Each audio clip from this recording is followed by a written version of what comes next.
Yeah. Oh, look at you. Oh. There ought to be a law against someone as pretty as you. There is against flatterers. In Persia, they make you kiss for 10 straight days without taking a breath for turning the girl's head. Let's, hold off on the execution of my sentence till we talk about us. What do you say? In a couple of days, we could be dropping anchor in Mazatlan. I'd like to, Jack. So? I can't. No, I can't. It isn't because I don't want to. But you can get a quick Mexican divorce. We can be gone. He'll never find us. Yes, he would, wherever we go. And every time you're out of my sight, I'd be so frightened. I'd be so afraid Godfrey killed you.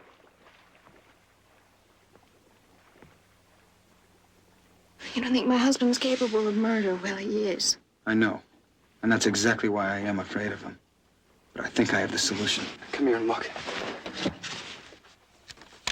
I've been digging into the past, trying to find some reason why Godfrey's got this terrible hold on you. The fire, it happened so long ago. I was only a child when my father died. I didn't even want to bring it up until I was absolutely sure. Sure of what? That Godfrey'd set the fire. Oh, my God. Trace, Godfrey killed your father and set the fire to cover it up. Well, you'd have to have proof. I do. Do you remember Selma Lawrence, your father's housekeeper? Yes, of course. She was like a mother to me. She was in the house the night the fire started. And then she disappeared right before the inquest. Remember, she went away. No, Godfrey paid her to go away. Trace, I know where she is. I found Selma Lawrence. You've seen her? No, I see her tomorrow. I can prove it. Godfrey killed your father and set the fire to cover it up. Get out of here, Tracy. Leave her alone, Godfrey. She's not going to get home. Keep out of this, Crandall. Keep out of my marriage. Tracy's leaving you. No, she's not. Not with you. And not with anyone else. Go on, Tracy. Trace, don't! This isn't the first time I've had to deal with a punk like you. Don't ever try to see Tracy again. Tracy! Tracy!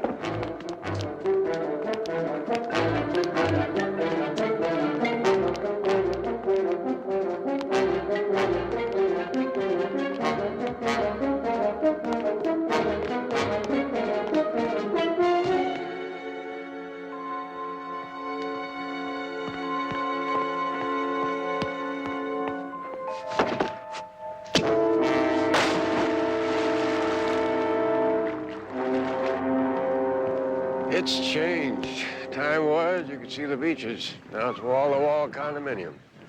Well, I don't know about the good old days, Barnaby, but old Santa Carla looks just fine the way it is. Don't reel in the first one that hit your line, Jedediah. The water's full of them. Mr. Jones. Oh, Good to see you again. From what Betty told me, I half expected you last night. Well, I didn't get my desk cleaned off in time. This is my associate, Jedediah Jones. Steve Crandall. Hi. Sorry to hear about your brother's accident. It wasn't any accident. Let's go on board where we can talk. Oh, those robberies you solved for my plant a few years ago. I mean, how can you calculate the odds against somebody needing a private investigator once, let alone twice in their life, huh? From the police report we stopped to read, it would seem that once would have been enough. That wasn't a report, it was a farce. They haven't dug for the real facts. I'm telling you, Barnaby, somebody murdered my brother. Well, according to the autopsy, he'd been drinking. They're saying that he stumbled off the dock, hit his head against a boat. Yeah, sure, Jack drank, but only a shot or two. His stomach couldn't take more. You can check that out with his doctor. Nevertheless, that's not enough to prove that it wasn't an accident. Look, Jack and I were always very close. No secrets between us. That's until he brought his boat up here to Santa Carla. And he started to clam up on me. What do you mean? You think he got into some kind of trouble up here?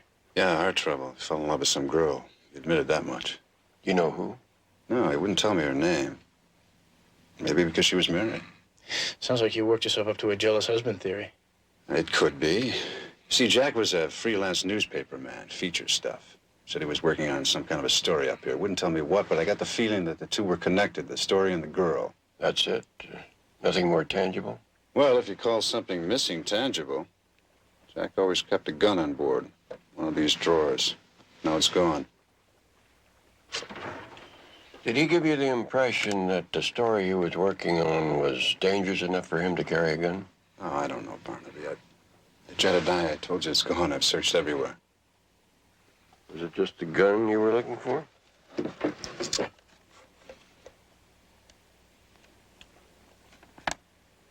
Oh, no, wait a minute. Here's something. That's just an old piece of newspaper. Aurora wins Gold Cup. Barnaby, find that girl. If she turns out to be a dead end, at least I know we've tried. All right. Where can we contact you, Steve? Here, I'll be staying on board until I can clear up some of Jack's estate. Have you any idea why your brother would have wanted to go to Reno? Reno? According to the police, they found an airline ticket to Reno in his pocket when they pulled him out of the water.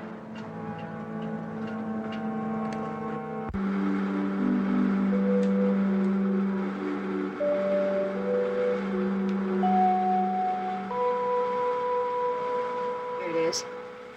Aurora wins Gold Cup. Well, other than that, doesn't seem to be too much news. Except for that story down there. Inquest held in millionaire David Enright's death. Big story at the time. He was found burned to death right in his own house. Survived by daughter Tracy, sister Lillian. Search goes on for missing witness Selma Lawrence, the Enright housekeeper. Your file have any more on that story? Pretty much died with the inquest. But his sister, Lillian Enright, might be able to give you more. Lives down at the marina. Maybe you could tell me a little something about your brother's death. David? He was trapped in a burning room. But that was 12 years ago. I don't see what connection it could possibly have. Well, for some reason, Jack Crandall was interested in that fire. Any idea how it started? Nobody knew for sure. What about the missing housekeeper, Selma Lawrence? Well, I never subscribed to the theories that she went bonkers and put the torch to her boss. No, I have my own suspicions about that.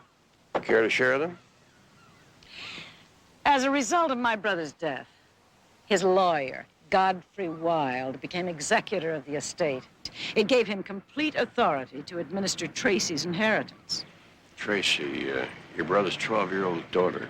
Tracy hasn't been 12 for a long time, Mr. Jones. In fact, before she was to turn 21, when she would come into control of her own money, Godfrey married her. Does that give you the picture? Kind of paints in the bare places. It's all perfectly clear to me, as it must have been to Jack Crandall. Tracy's terrified of Godfrey. Obviously, he took advantage of that fear to bully her into marrying him. So he could retain control of the money. You don't think it's love, do you? He's twice her age. Well, thank you very much, Miss Enright. As long as I'm at it, there's one more thing.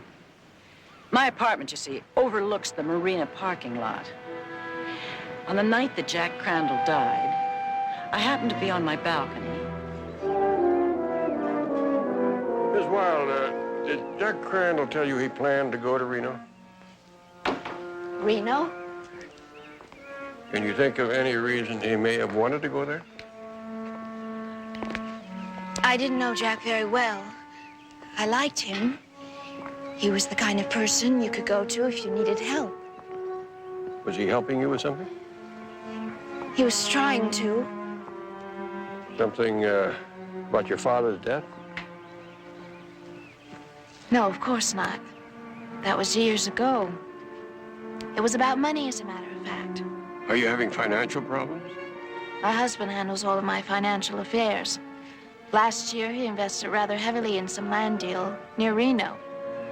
Something to do with the highway they were supposed to build. Well, it all fell through, and I lost quite a lot of money.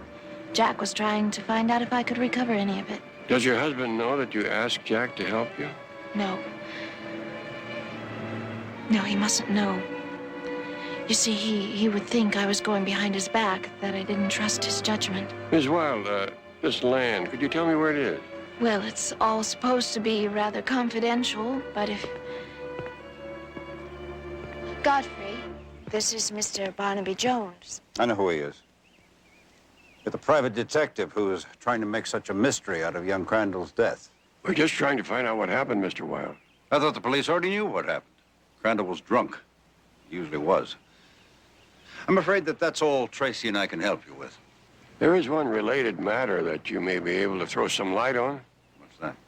I hear that your car was parked at the marina the night Jack Crandall was drowned. Mind telling me what you were doing there? I didn't tell him that. Whoever told you that is mistaken. Are you sure, Mrs. Wilde? Yes. You see, Godfrey couldn't have been at the marina. We were together all evening. Neither of us left the house that night.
Don't look so frightened. I'm not going to hurt you.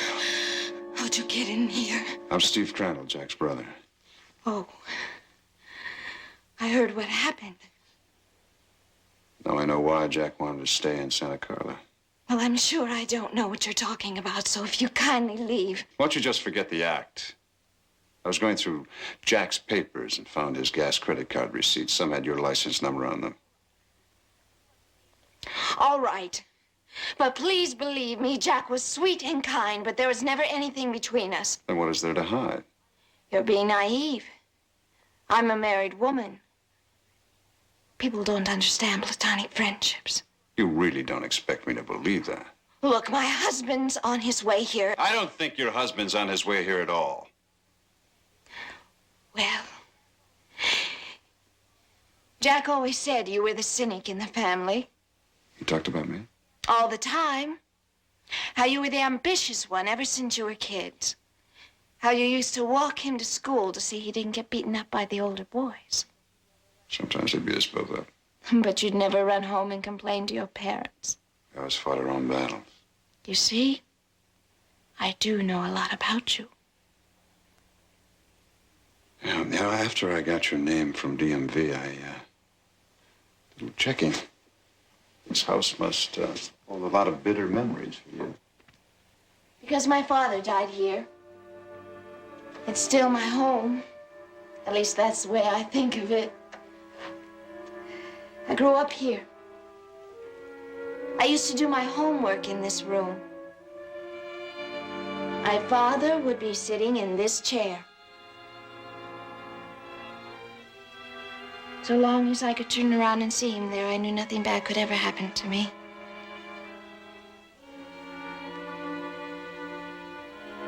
Jack told me he used to feel the same way about you. Did you ask him to investigate your father's death? No. There was no mystery about it. The power failed. My father was lighting some candles in his study. The curtains caught fire. He was trying to put them out. They fell down on top of him. He was trapped. Were you in the house then? Upstairs asleep. Selma, the housekeeper, rushed in and got me outside. I see. Do you mind if we went outside? This place really gives me the creeps.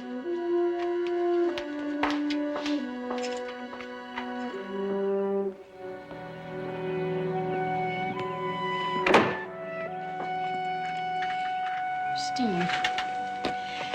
Knowing you through Jack and now finally meeting you, I feel I can somehow trust you.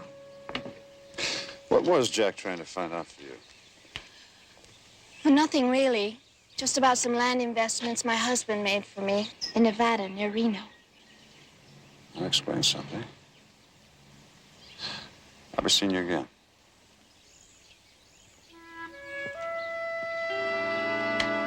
I hope so. Where are you staying? On Jack's boat.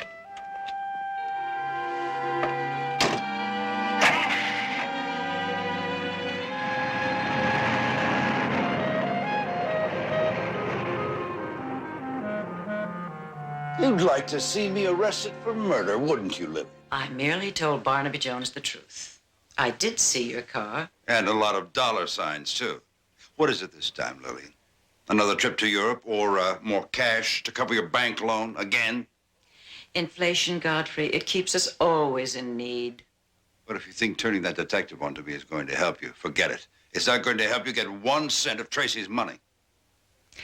Once you're put away where you belong, Tracy will be free to do exactly as she pleases with it. You fool.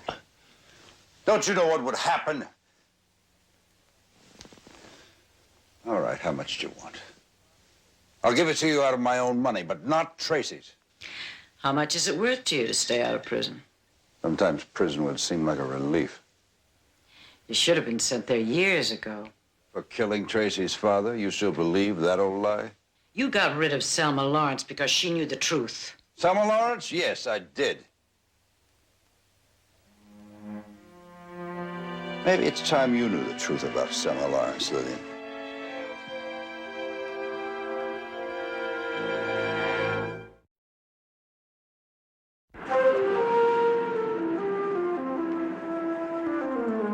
Reno?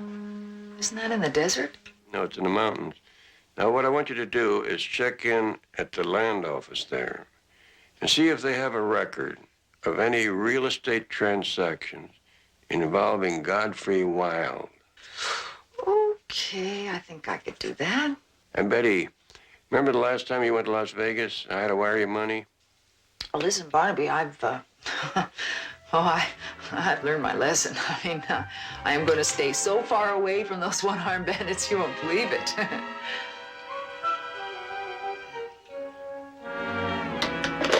Well, actually, I'm just a law student, Mr. Long. I haven't taken my bar exams yet, but it's a real break for me to get to know somebody with your legal experience. Well, thank you, young man. Of course, my legal experience was mostly inside the office. Well, from what I heard, you ran Godfrey Wilde's law firm. 32 years I worked for that firm. And here I am having to count my pennies. Yeah, well, it seems to me Godfrey Wilde treated you pretty badly after all you did for him. Not even a pension or profit-sharing plan. Well, you weren't the only one who was sent out to pasture without a pension. To whom are you referring? The woman who worked for the Enrights, I think her name was Selma Lawrence. What about Miss Lawrence? Well, Godfrey had her fired. Packed her right out of the Enright house without even a month's salary. Oh, no, he didn't. He was more than generous to her. That's not the way I heard it.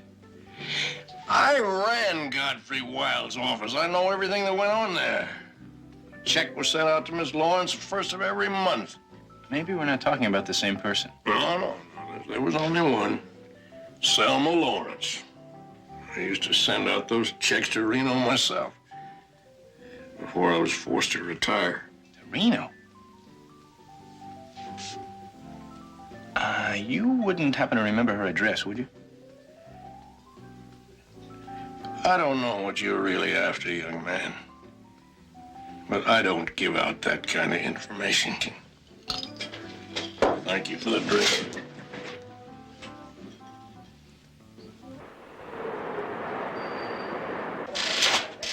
No, Barnaby, there's no record of any Nevada land deal involving Godfrey Wilde. Listen, I'll be landing back in L.A. In about 2 hours.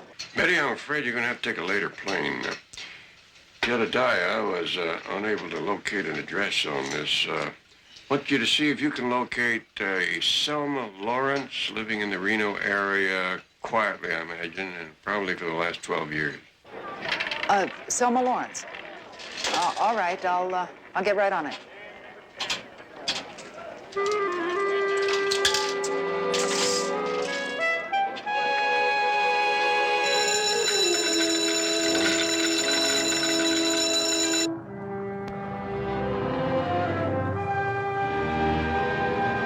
All right, tire snug, Tracy. Okay, Steve.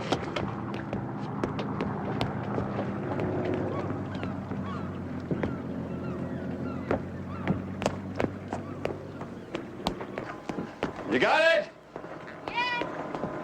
Good.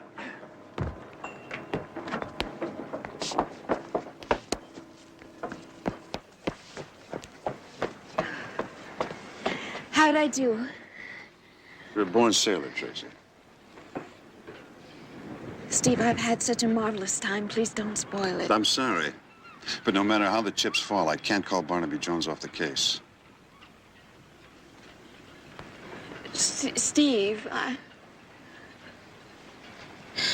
I'm frightened. Look, your husband won't lay a hand on you. I'll see to The that. copy has a gun. You threatening with it? No, not yet. How do you know he has one? Last night I left my scarf in his car. I saw it in his glove compartment. What kind was it? What did it look like? I don't know. Small, flat. Was it like the one Jack had? I don't know, Steve. Please, it's not me. I'm frightened for. It's you. Godfrey found out about you and Jack and killed him, didn't he? I don't know. All I know is I want to be free of him. I want to be free of him. All right. Let's help each other then. How? We'll both go to Jones and tell him what you know. Godfrey's threats, the gun. No. No, Steve, I don't want what happened to Jack to happen to you. Tracy, listen to me. No, please, you listen. Now, Godfrey promised. He promised that if you got that detective to go away, he promised that he'd set me free. He wouldn't try to get me back, please. Tracy, if you help Jones nail Godfrey, you will be free. No, he'll kill you. He'll kill us both. Tracy!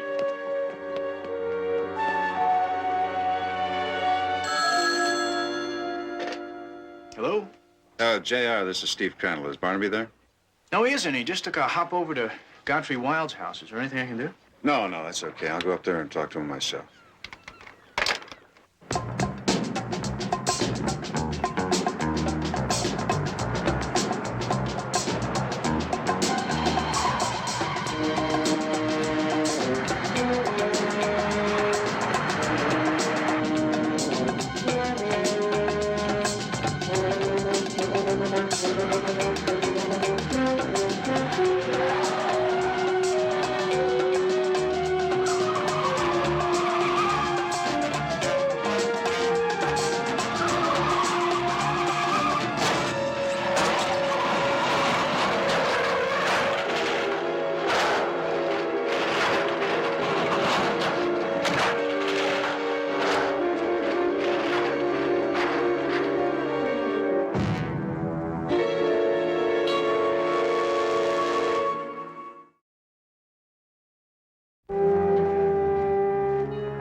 He all right? Very lucky man, I'm told. A crash like that could have cost a cat 8 of his 9 lives.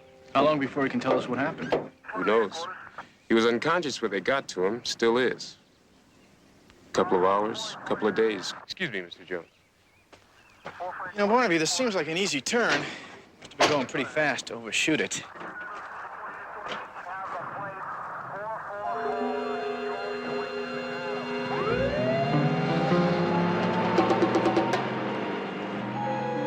What is it? What'd you find? Looks like a piece of taillight limb. Barnaby, if that's from Crandall's car, that would mean he got a little help from behind going over this cliff. I'm really quite tired of answering your questions, Mr. Jones. Well, if you don't mind my saying so, Mr. Wilde, you don't seem to be too surprised to find out that Steve Crandall's car just flipped off the road not too far from here. Unfortunately, accidents seem to run in that family. The facts don't point to an accident, Mr. Wilde. I don't see what that has to do with me.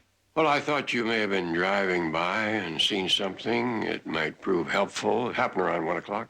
No, I was here having lunch with my wife. That's funny. I came by about that time to talk to you, but nobody answered the door, and your car was gone. You said that was 1 o'clock? Ah, Yes, actually, we'd finished lunch earlier than that. Tracy dropped me off at the club and then took the car to be serviced. You know, when we were driving up, we noticed that your car was still gone. Well, actually, Tracy's still using it to keep an appointment with Derek to get her hair done. You know, if there's nothing else, I do have business to attend to. Well, if there is, we'll get in touch with you.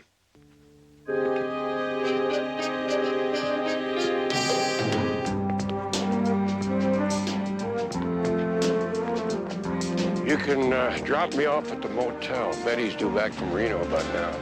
Well, don't you think we better see if Tracy's alibi checks out with her husband's? You know, before they have a chance to compare notes. Well, that's why you're going on to the beauty parlor. Ask Tracy if she'd like to come over for a drink later.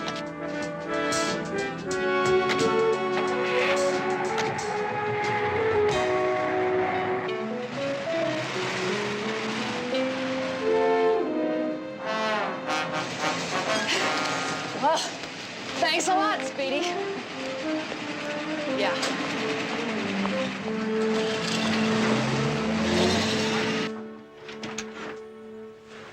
Where you been, Betty? Gal at the airport said your plane landed an hour ago.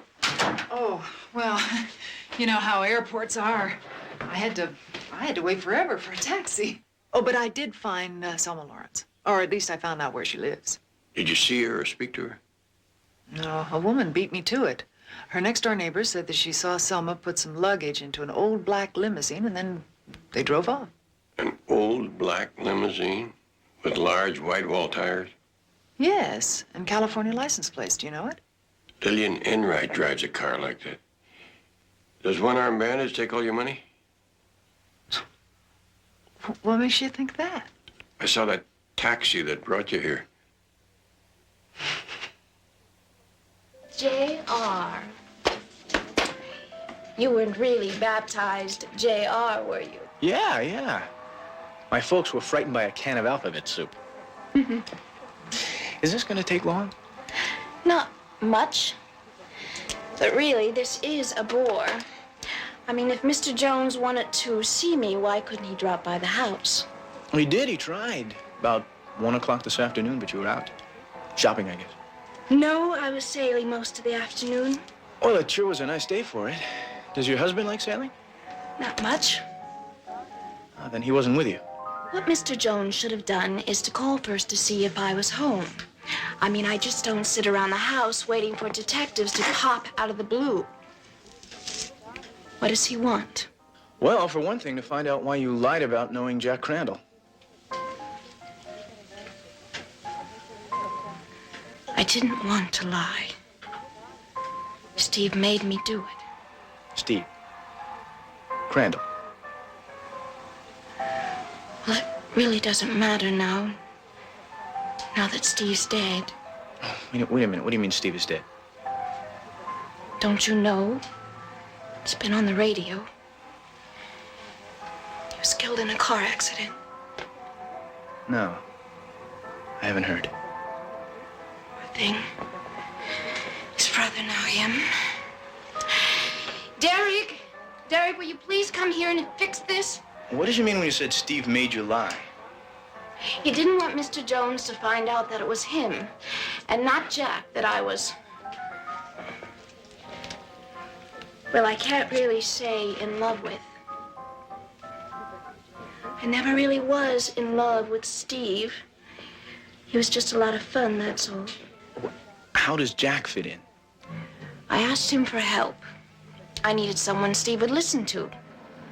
He was so insanely jealous of Godfrey, even of Jack, as it turned out. Now, wait a minute. Are you saying that he thought that his own brother was making time with you? Yes. But I couldn't get him to believe that there was nothing between me and Jack. He came to me the night that Jack died, full of wild threats. Against you? No, against Jack. He said he was going to go down to the boat and settle it. Excuse me.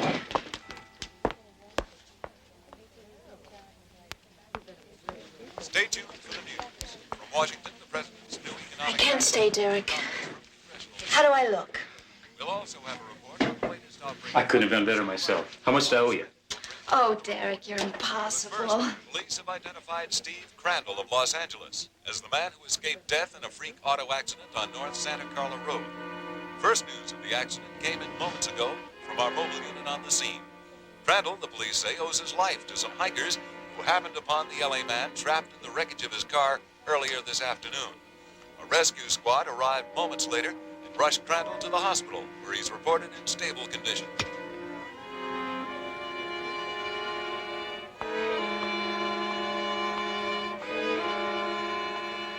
Shall we go? Yeah. If ever I'm in need of a detective, I know who I'd call. Yes, may I speak to Mrs. Tracy Wilde? She had an appointment with Derek. Oh, thank you. She just left with J.R. They're probably going directly to the motel bar. When Jedediah calls, I'll be with Lillian Enright. Tell him to wait.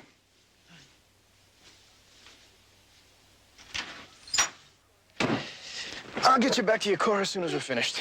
JR, there's something I'd like to get first before I speak with Mr. Jones. Can it wait?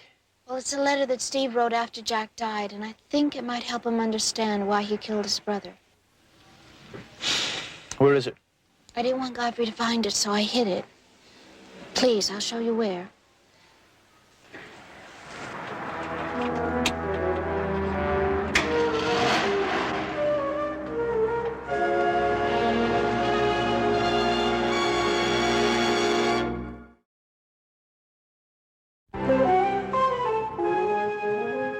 Reno?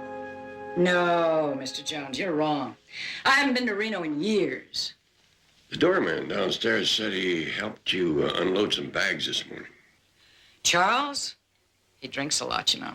His description of the lady with you matches that of Selma Lawrence. Vodka. Charles would like you to think it's mineral water, but it's really vodka. Miss Enright, as a rule, I don't go to the police until I'm pretty sure what's going on, but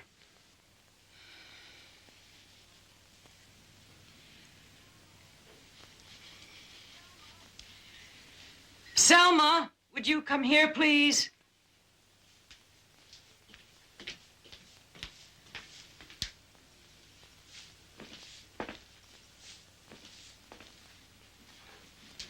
Selma, this is Barnaby Jones. He's a private detective, Miss Lawrence. how do you do? I'd like to ask you a few questions. I don't have to answer any questions. Mr. Wilde has paid for your silence for a long time, hasn't he? Mr. Wilde is paying for my retirement, if that's what you mean. Maybe it would have been better had you answered these questions 12 years ago at the inquest. Then a young man named Jack Crandall might still be alive. Well, I don't know anything about that.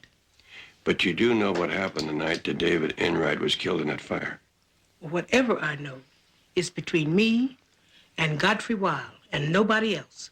I understand that you were very close to Tracy after her mother died when she was 5. Well, yes. I love that child very much. Enough to protect her against anything? Well, children always need protection. Now that I've met you, I can see that you're not the type to take money to hide or for any other reason excepting to protect Tracy. No. And that's the reason you didn't show up at the inquest? Because you couldn't bring yourself to say that you knew that Tracy was responsible for her father's death? Oh, Miss Lillian. I think I'd better call Godfrey and tell him that we're coming over to talk to him.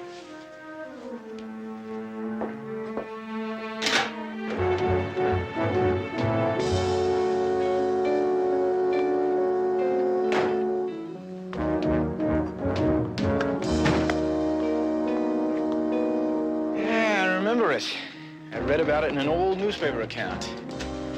This is where you hid the letter, huh? It's my home. I hide everything here. My thoughts, my dreams. Whenever I'm in trouble, it's the only place I know.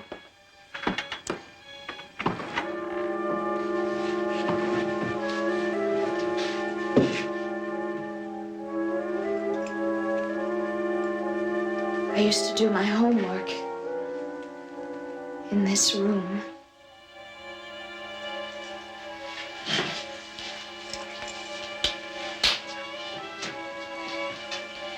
My father would be sitting in this chair. So long as I could turn around and see him, I knew nothing bad could ever happen to me. Look, have you got the letter? It's upstairs. Let me show you around first. This is where my father died. I was asleep when I heard him calling for help. Asleep? But I thought the newspaper said that the fire took place a little after dark. I came running downstairs. Smoke was coming out from under the door. Daddy! Daddy! Daddy! Tracy, help me! Help me, Tracy! Tracy, but I couldn't help him. Selma stopped me. Held me back.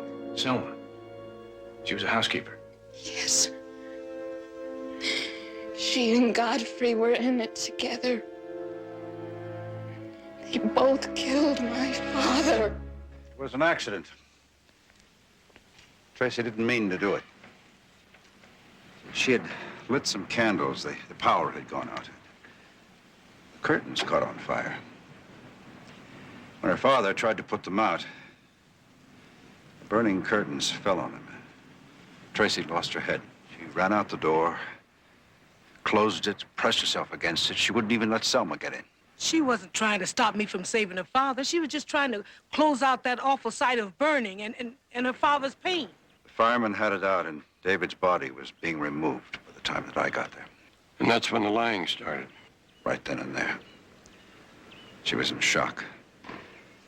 She felt that she had caused the fire, and in her panic, hadn't answered her father's cry for help. So she started blaming others. At first, it was Selma. She even tried to poison me. Me. So Godfrey paid off Selma, had her safely hidden away before the inquest. So she couldn't testify against him. Exactly.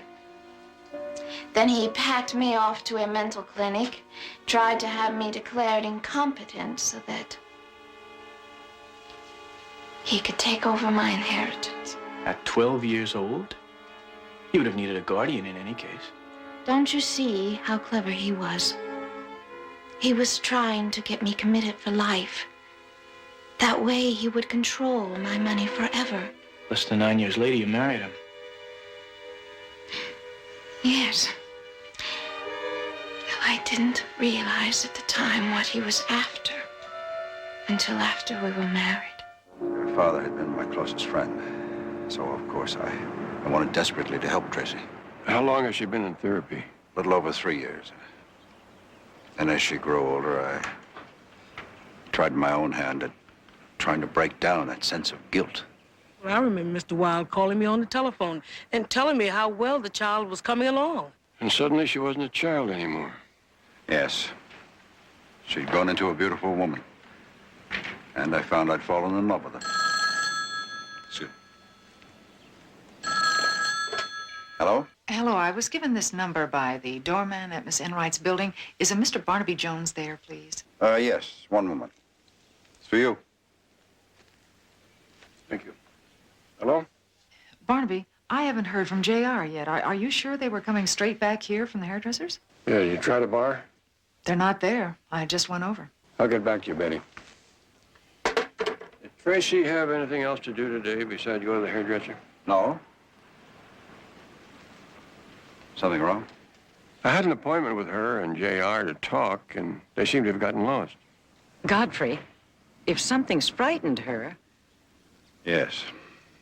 If that's so, I think I know where she'd want to be. Come with me.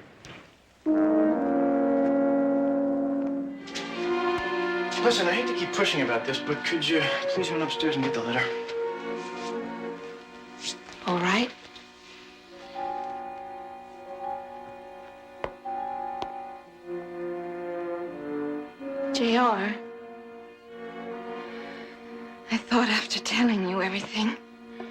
you take pity on me. I don't want revenge. I thought I did. But I know now that all I want is to go away. Forget the past. Help me, please. Help me. Help me forget. There never was a letter, was there? No. I wanted to speak to you first. I knew Mr. Jones would never understand. You heard on the radio that Steve wasn't killed. And you don't want to face Barnaby because you'd have to explain to him why you thought he was dead. Oh, please, please try to understand. Please, Godfrey told me. He told me that he pushed him off the road. He must have thought he killed him. Tracy, let's go. No! Tracy.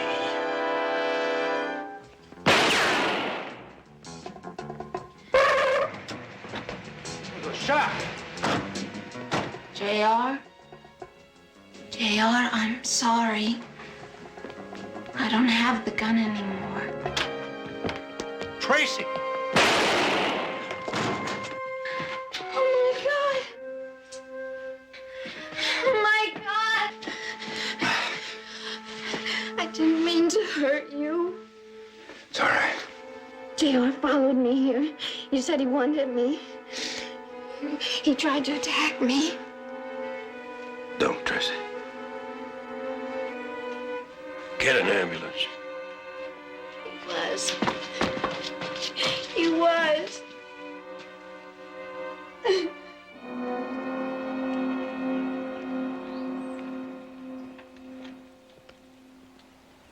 I never told you this before, Godfrey, but I don't like this house.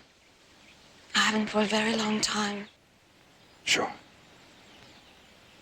Maybe it's time we sold it. I think we better be going now. Yes, Godfrey. You always know what's best for me.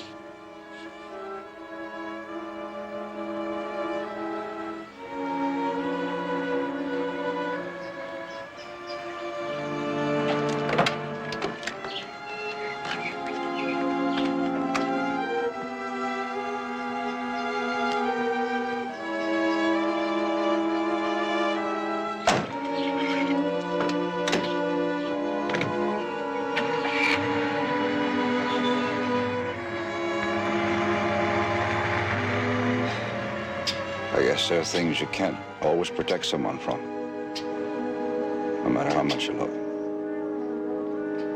Better have that looked after, Mr. Wang. Thank you for all your trouble, Mr. Jones.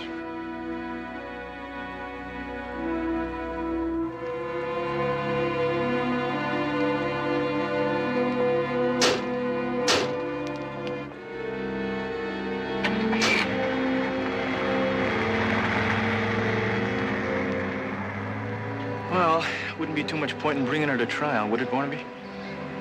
Not when she's already serving her sentence.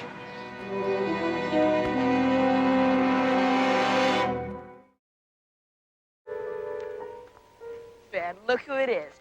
Big deal, Julie Tyler.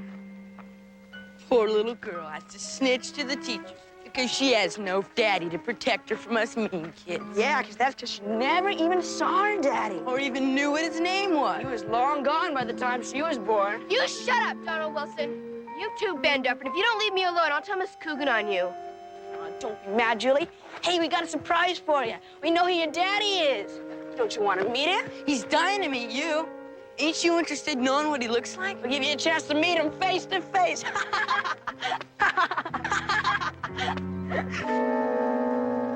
Donald, you don't have a father either. Well, yeah, but at least I knew who he was. And out of the middle, he won in Vietnam. And now he's got his Uncle Harry. Yeah, and he tells everyone. I'm like his own son. Well, he's not going to be around much longer. What's that supposed to mean? Your Uncle Harry's going to get killed today when his new tractor runs over him. You're a real screwball, you know that? A real lying screwball.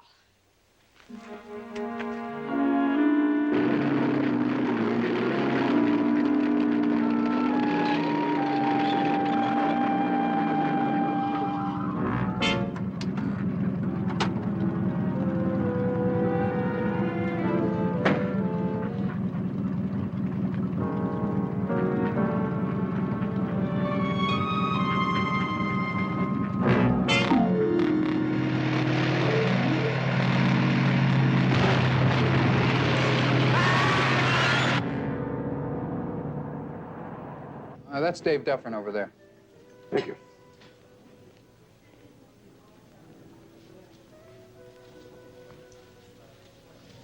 Mr. Dufferin?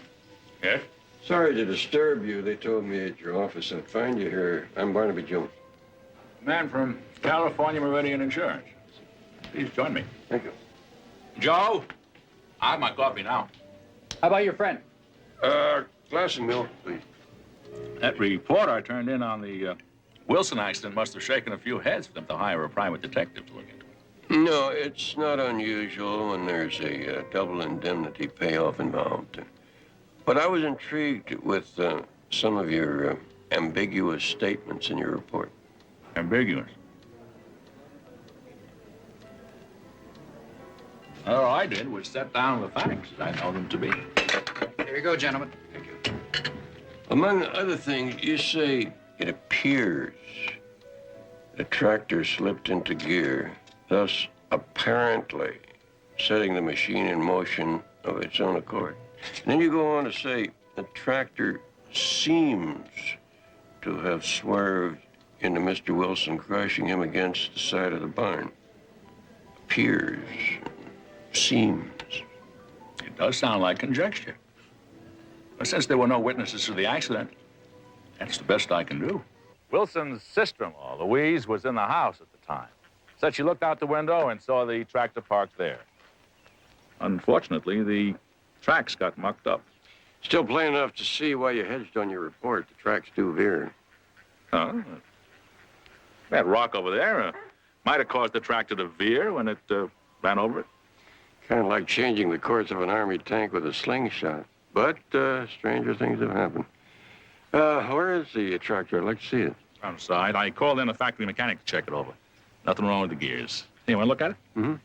I better stop in and see Harry's sister-in-law. She's not too happy about all that insurance money going to Harry's mother back in Ohio.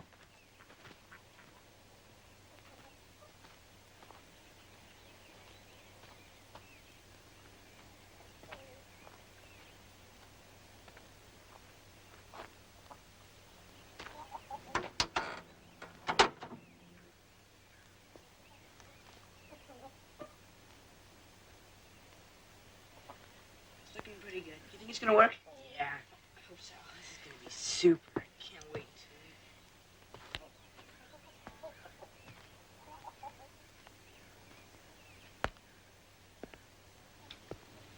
Hi, fellas.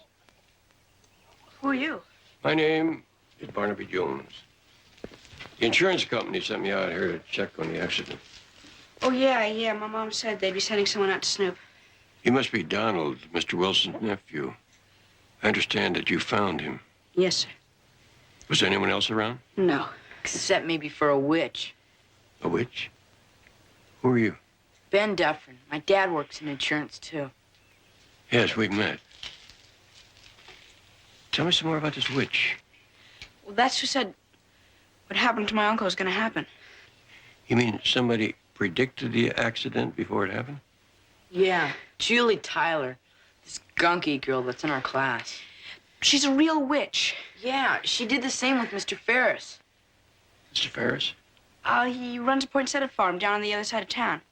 You mean he also had an accident that she predicted? Well, I wouldn't exactly call it an accident. But a week ago, he went away, and she said he'd never return. And so far, he hasn't. You sure you guys aren't letting your imagination run away with you? No, sir. Julie Tyler's got this power. Ben, it's enough of that. Get yourself on home. You too, Donald. Your mother's looking for you.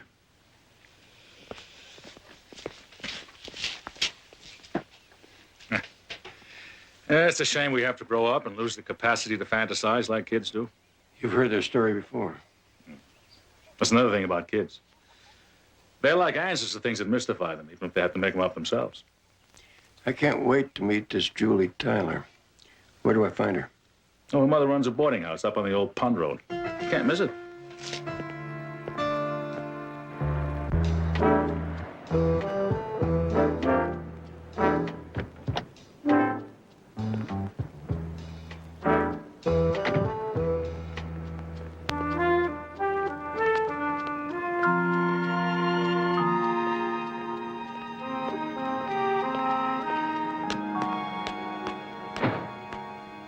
Mrs. Tyler? Nice approach, but wrong lady. No, I'm Sarah Proctor. I only live here. Oh, I'm sorry. If you want to go around by the kitchen, Miss Tyler's usually there this time of day. Thank you. Bye. Bye.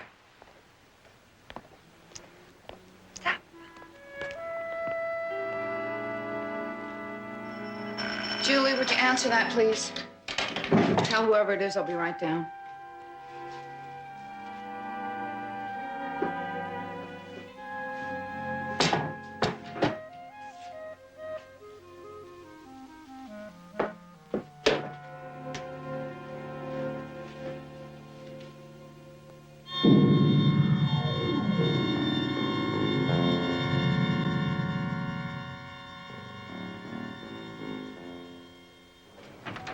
Yes? Hello there. I'm Barnaby Jones. Would you be Julie? Are you the new truant officer? No. I just want to talk a little bit about that accident the other day, What accident? where the tractor ran down Harry Wilson. I was told you had some notion it was going to happen before it happened. No. No, that's not so. I know who told you that, and those two boys are liars. They're always making trouble for me. They seem like nice young fellas. Why would they do that? I don't know. They just hate me. Julie, back to bed. What do you want with Julie? She's sick. I'm sorry, Mrs. Tyler. I didn't know that. I'm just gathering information on Harry Wilson's accident. What would Julie have to do with that? Probably nothing. I just thought she may have been somewhere near the farm when it happened. Oh, you're mistaken. She came straight home from school that day. Excuse me.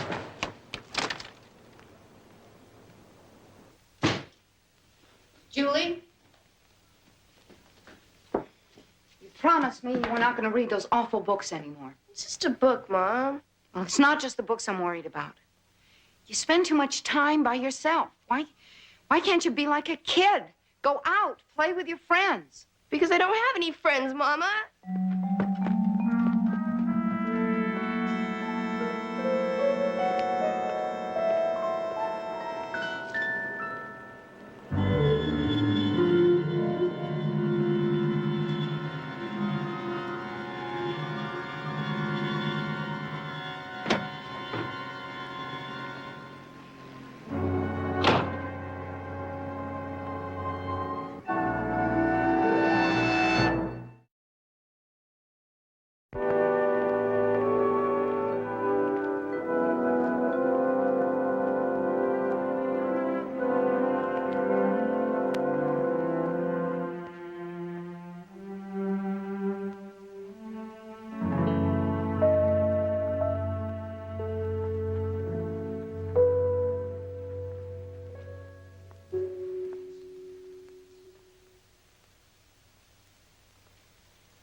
Oh, hello, Julie. Oh, Mr. Jones.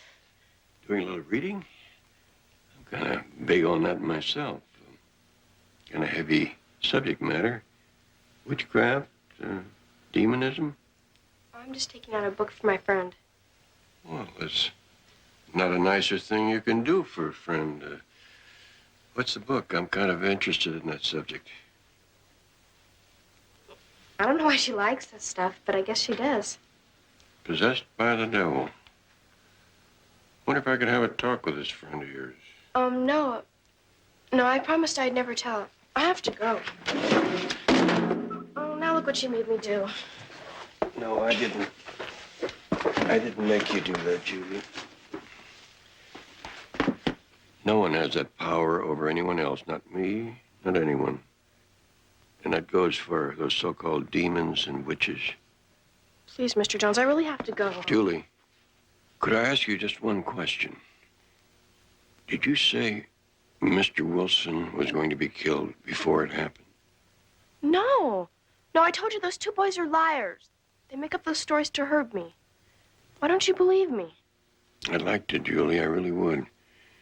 But I think you're holding something back, something that's troubling you deeply. What happened that day? All right. I did tell Donald Wilson that the tractor would run over his uncle, but only because he was making fun of me. How did you know it was going to happen in just that way? I just knew. What do you mean you just knew? Well, I can't explain it. They were teasing me, and the words just came out. Was it the same when you spoke about Mr. Ferris not coming back from his trip? Yes. I don't like saying those awful things, but I just can't seem to help myself. Maybe I even make them happen. That isn't possible, Julie. But what if I do have some evil power inside of me? Like maybe I'm in league with...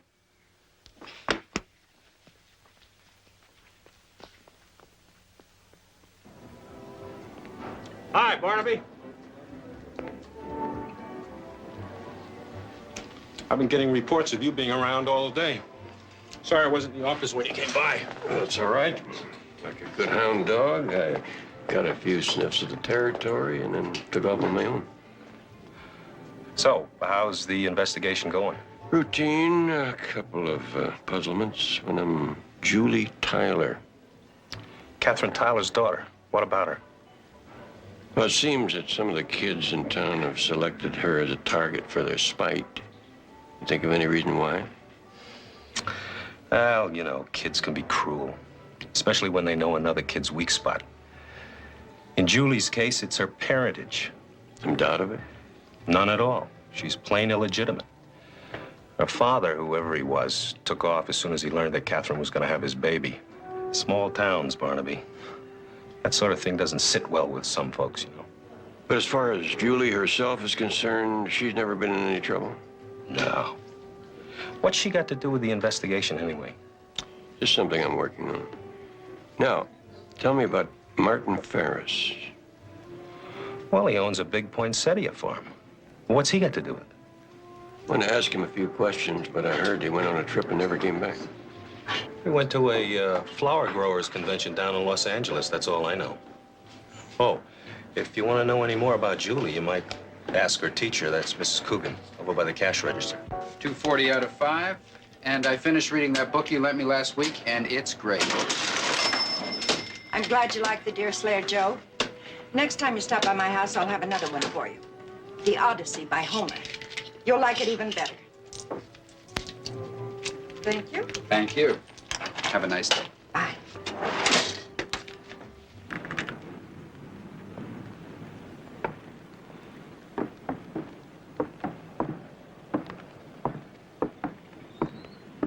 Mrs. Coogan? Pardon me, ma'am. I'm Barnaby Jones. Sheriff Mason said that you might be able to tell me something about one of your pupils, Julie Tyler. Julie, is she in some sort of trouble? This is background material for an accident case that I'm investigating. What is it you want to know? Well, it's mainly about Julie's veracity. If she were called as a witness in a court proceeding, would she be inclined to dramatize the truth a little? Perhaps. Julie's had her share of problems. So she tends to retreat into her world of imagination. It's rather a vivid one, I'd say.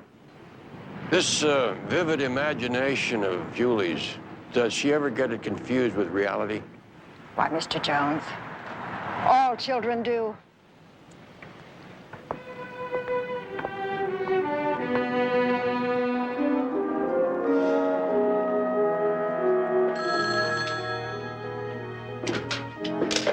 Barnaby Jones Investigations.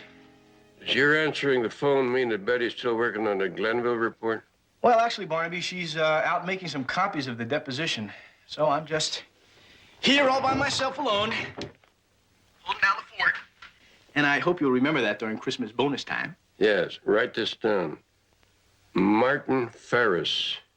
Got it. He's a poinsettia grower who drove into Los Angeles last week to attend some kind of a flower convention. I want to know whether he's still in town. Anything else? Yes. As you remove your feet from my desk, don't scratch it. Barnaby, you know I'd never do a thing like that to your desk.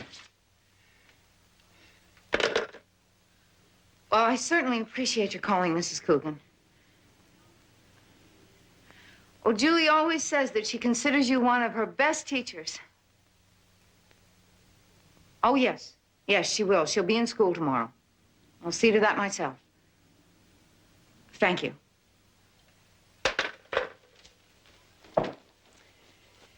You know, I'm getting a little tired of lying for you. I don't know why you always have to make me out to be a villain. You watch so much television, you're beginning to talk like it. Martin is right about you. You spend too much time by yourself. You don't have to bring Mr. Ferris into this. He never know about me anyway. Julie, honey. I was going to wait until Martin got back from Los Angeles to tell you about this, but I think maybe I better tell you about this now. Tell me about what? Well, Mr. Ferris and I, Martin, we're...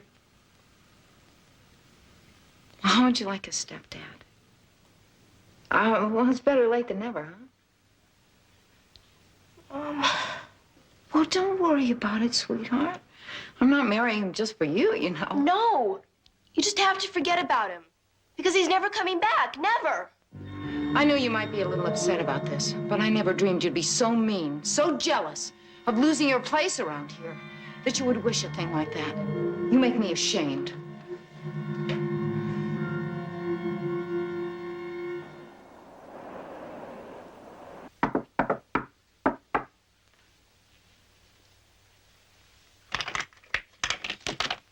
The Betty Jones special delivery service comes through again, sir. The call would have been faster. Oh, yes, but not half as much fun.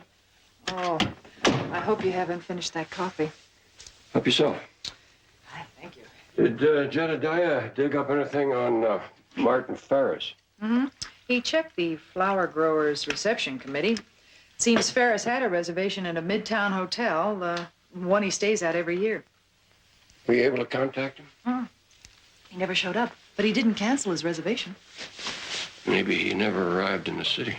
Or perhaps he didn't intend going in the first place. According to the people I talked to, he'd been looking forward to it all year. What do you think happened? I wouldn't venture a guess. But there is somebody who might know. Come on.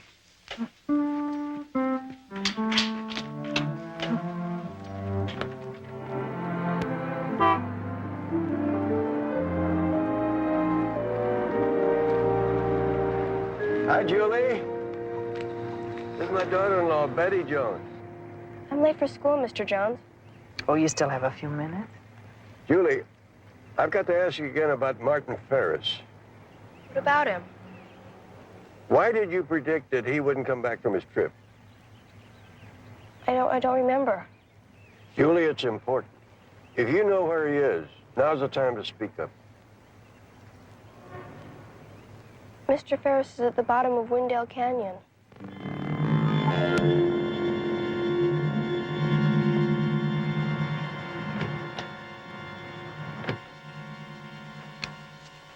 I must have been out of my head to let you talk me into this. Bear with me, Sheriff. Sometimes it pays to go with an instinct. Yeah, but it's costly. In money, manpower, and time. If anyone finds out that we're here on the word of an over-imaginative 12-year-old girl, I'll be kicked out of this county. Sheriff, I think they found something.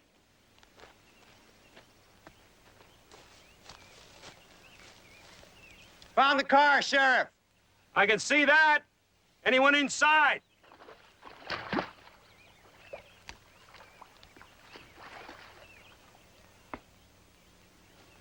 Yeah, and it sure looks like Martin Ferris.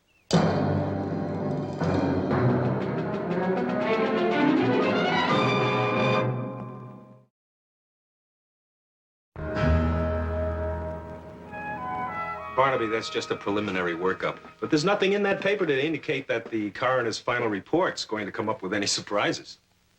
You mind if I also have a look at the personal effects you took off of Ferris? Oh, sure thing.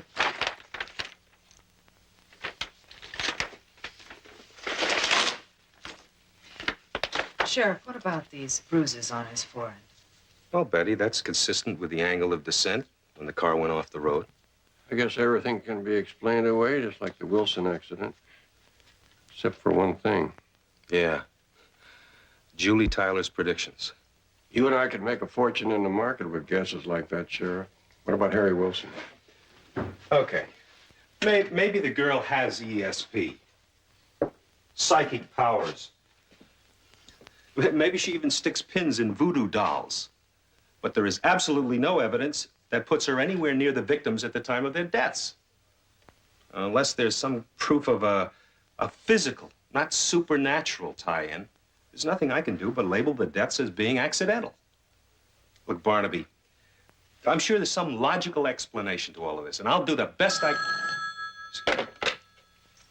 Yeah? Okay, I'll be right there. Look, Barnaby, just put this stuff back in the envelope when you're finished. Sure. I'll be right back.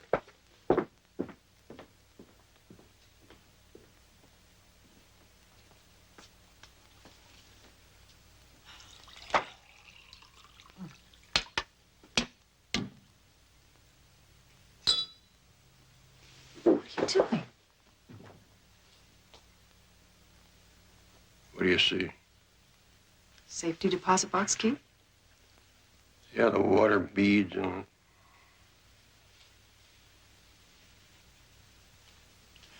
Well, that's because someone's either put grease or wax on it. My guess is wax. I bet you've already guessed why it's there. Somebody made a duplicate key. Poor old Harry Wilson didn't cold in the ground, and here we are doing this again, Sheriff. Just open it, Ned. Ferris put all his money in rare coins, called it his hedge against inflation. Empty. Same way Wilson's was. You have any record of the last time Ferris got into this?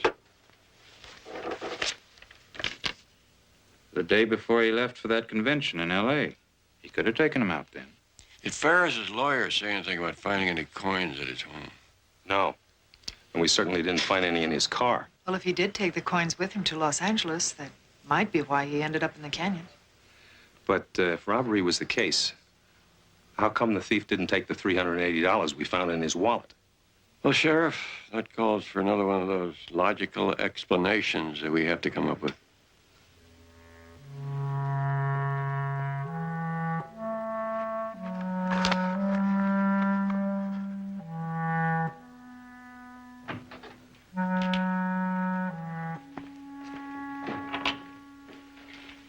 Hi. Hi. Has your mom seen about Mr. Ferris yet? Yeah. It's really terrible. Could you give my check to your mom? It's for the rent. Thank you. Yeah, I'm gonna turn in early tonight. Night.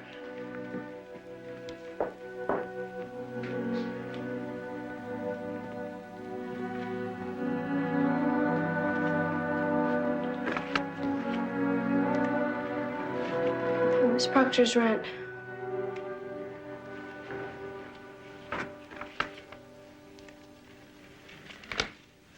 I'm sorry about Mr. Ferris, Mom.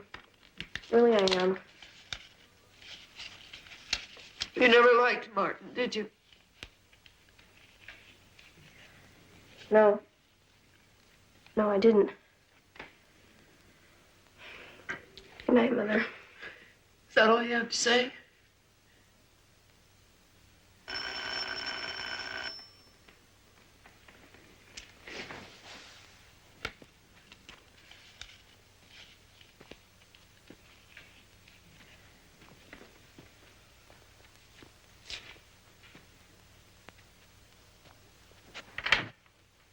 Good evening, Mrs. Tyler. This is my daughter-in-law, Betty Jones. I wonder if we could speak with Julie again. It's rather important. I'm sorry. It's too late. She's in bed. Wasn't that Julie on the stairs? No, it was probably a boarder. Well, maybe you could help, Mrs. Tyler. We heard that you and Martin Ferris were going together. That's true. I know it must be difficult for you to talk at a time like this, but we're particularly interested in how he and Julie got along. Julie? She was very fond of Martin. Well, isn't there a chance that he may have told Julie he was going away before anyone else knew it? He could have. Well, that certainly would explain away part of her prediction. Her prediction? Julie made a prediction about Martin? Don't you think in their conversations he may have told her something about his coin collection? No. Why would he talk about money with her? He was marrying me, not my 12-year-old daughter. Please, I've had enough, please. Yes, of course. Sorry we bothered you.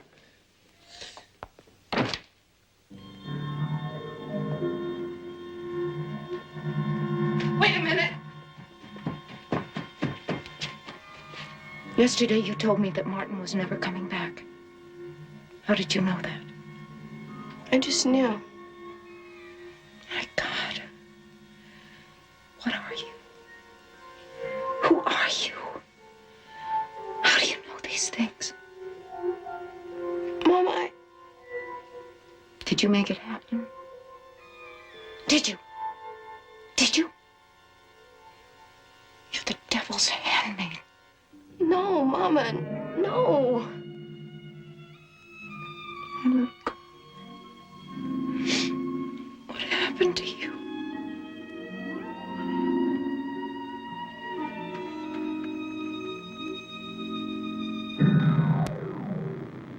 Now's the time. No more, please. No more. Yes. She has to die. You like the others? Yes. It has to look like an accident. Shove her down the stairs. She'll break her neck for sure. What if it doesn't work? It will. Make it look like the cane got caught in the stairs and broke. Then one good shove and it'll be all over. I'm afraid. Always afraid.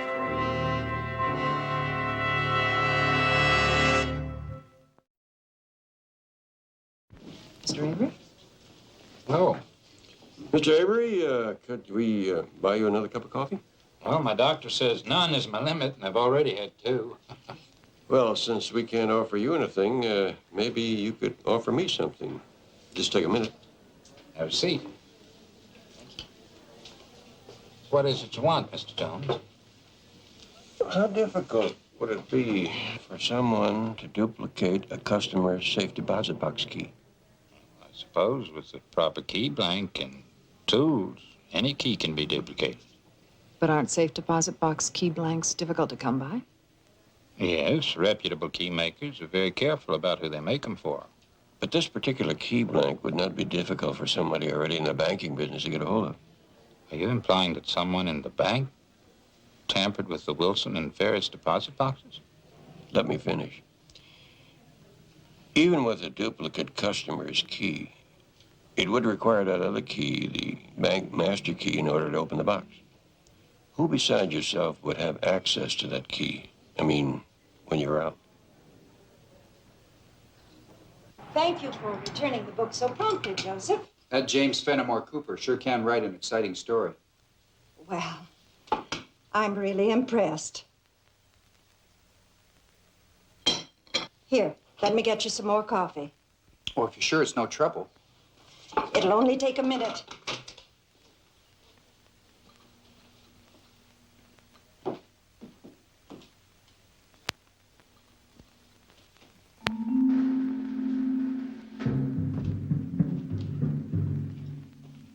I think it's time you started reading some of the earlier classics. How does that sound? Fine with me, Mrs. Coogan.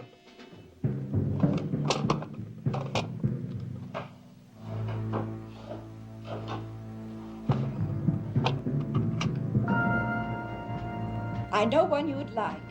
The Odyssey. Okay, if you say so.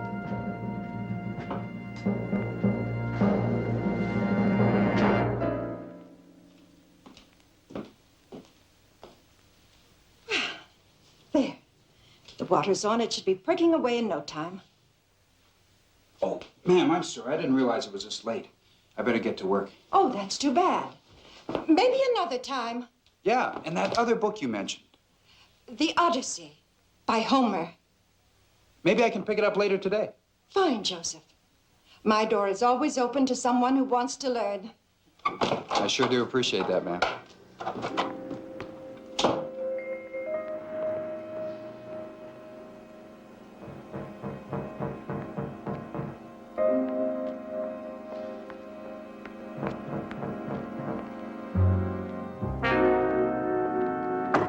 Well, did you find it?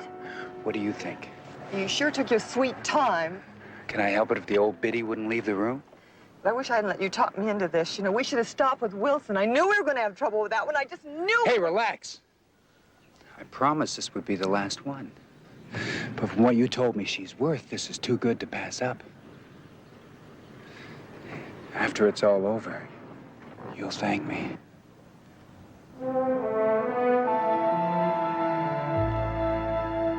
You'll see. Okay. I'll see you in half an hour, huh?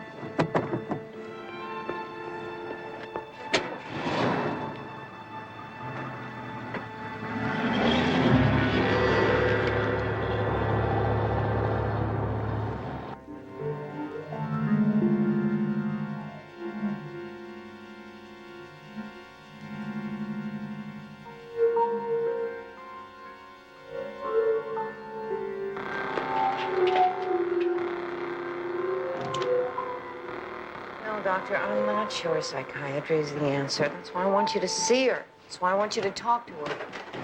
Yeah. Julie, wait a minute. I want to No, but I've got to save her. Julie! Julie!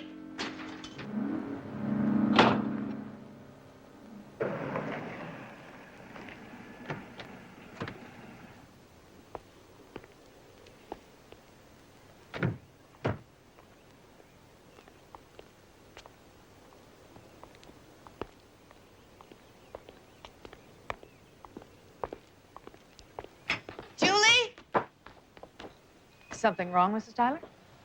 No, it's my daughter. What do you people want now? We'd like to talk with Sarah Proctor. She left early. Try her at the bank. This also concerns Julie, Mrs. Tyler. I know you must be troubled about her, but if you help us, we might be able to straighten things out. Help you how? By letting us take a look around Miss Proctor's room.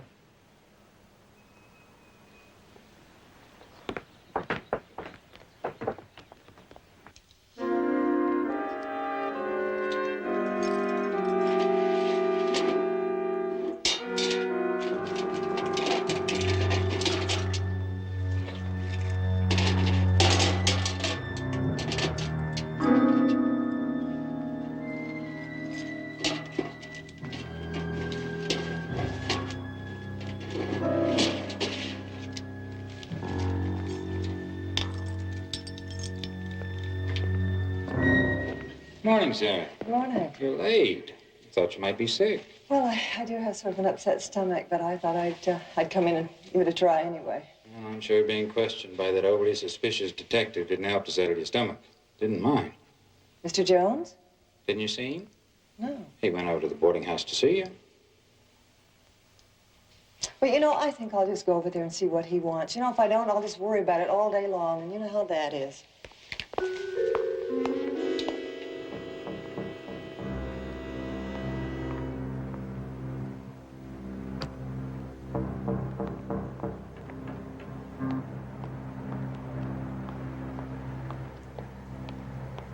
They're as much as you thought? There's more. There's one problem. Suddenly Jones wants to see me. Maybe we better split now. No. Now, see, running to just set him out after us. And we're going to have to sit here and play it cool. And once the old lady's out of the way, there is no way they can tie us to anything. So you better take care of her fast. Trust me, baby. It's done.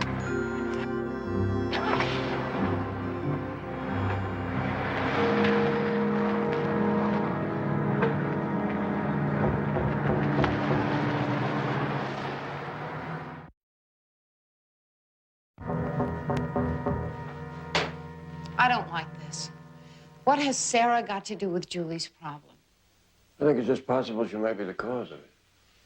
Barnaby feels there may be some link between the job that Sarah has at the bank and what happened to Wilson and Mr. Ferris. That's what we're looking for now, some sort of evidence that might prove that.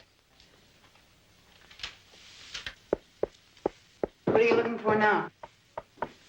Sometimes these old houses have hollow places in the walls for hiding.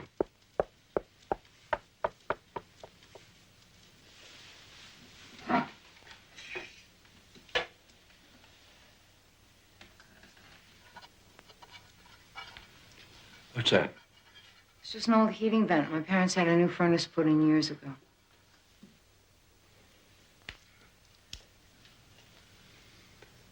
What's up there? The attic. Julie's room. Betty, take a run up to Julie's room. All right. Why? If my hunch is correct, you'll find out when you get there.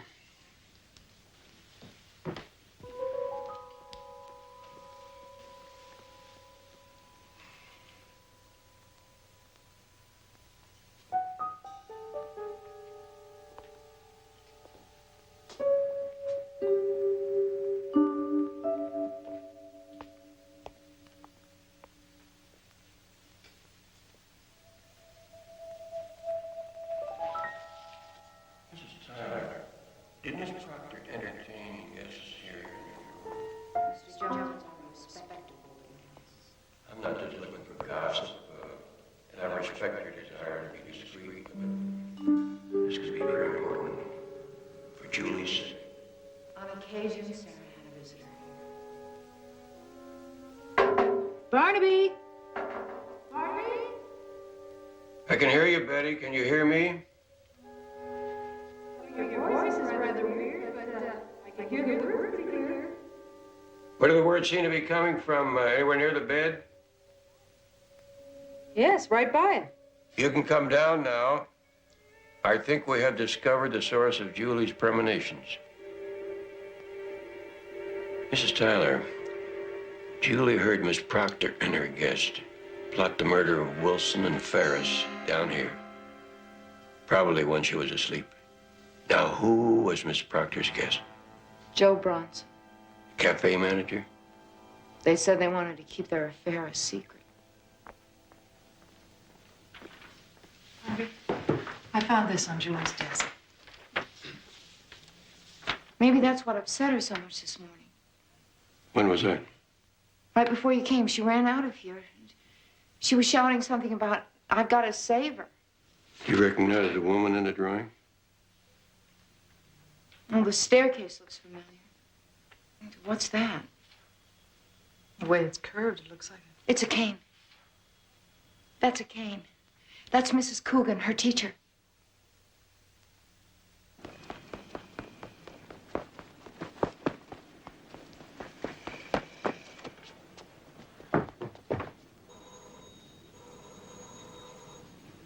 Mrs. Coogan!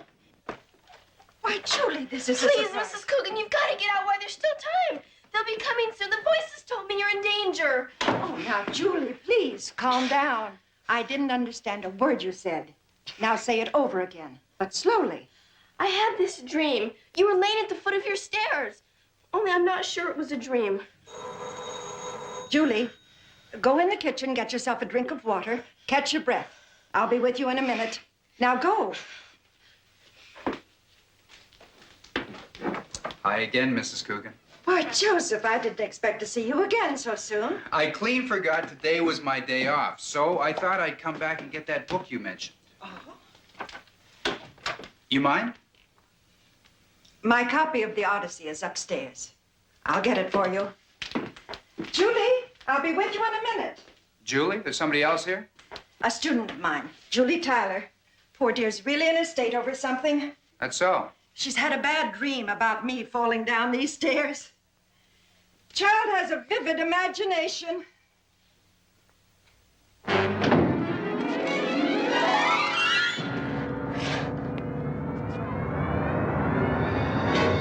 That car, it's Sarah Proctor's.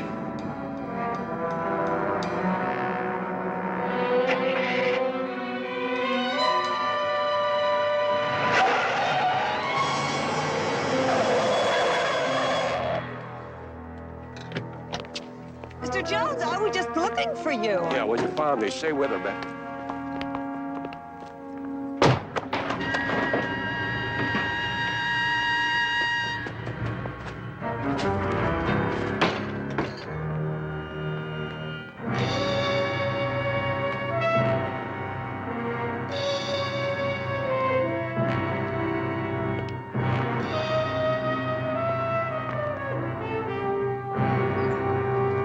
Hold it right there, Bronson. Give it up.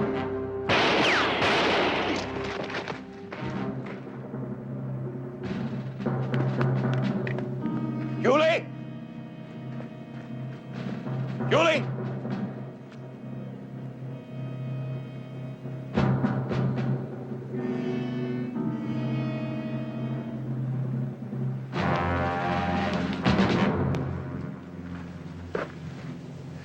It's all over, Julie.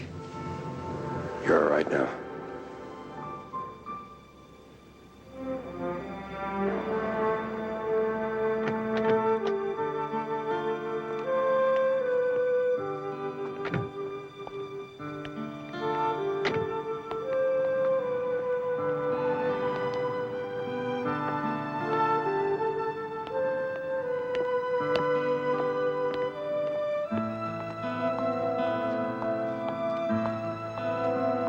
Sheriff Mason called, he told me.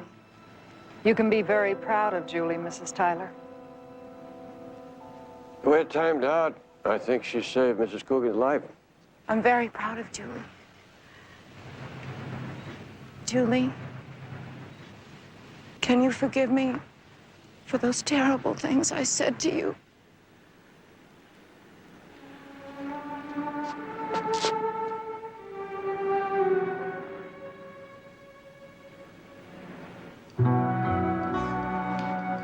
There are a lot of things that I never said to you in words.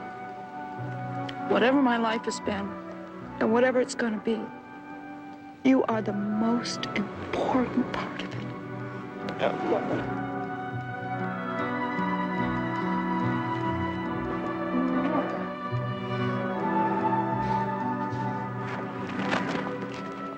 Thank you, Mr. Jones. Betty. There's nothing to be afraid of now, is there, Julie? Remember, demons disappear pretty quickly when you don't have to face them by yourself. I'll remember. Thank you.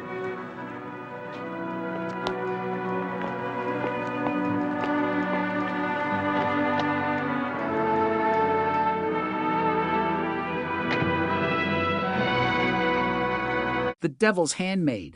The afternoon sun rested gently over the little town, turning the dusty roads golden and making the old wooden houses look warmer than they really were. It was the kind of afternoon when children should have been thinking about games, homework, and what they might have for dinner. Instead, Julie Tyler was standing in the middle of a group of children who had decided that teasing her was the most entertaining way to spend their time. Donald Wilson was smiling. Then Dufferin was smiling too. Julie was not. They had found the subject they knew would hurt her most, her father. Julie had never known him. She had grown up with questions that nobody seemed willing to answer properly. Other children had fathers who came to school meetings, fathers who fixed bicycles, fathers who called them from work, fathers whose names were spoken casually at the dinner table. Julie had none of that. She had only her mother. And children could be remarkably cruel when they discovered that another child carried an unanswered question. They reminded Julie that she had never even seen her father. They joked that he had disappeared before she was born. They laughed because they knew there was no father waiting somewhere nearby to defend her. Julie tried to ignore them. She told them to stop.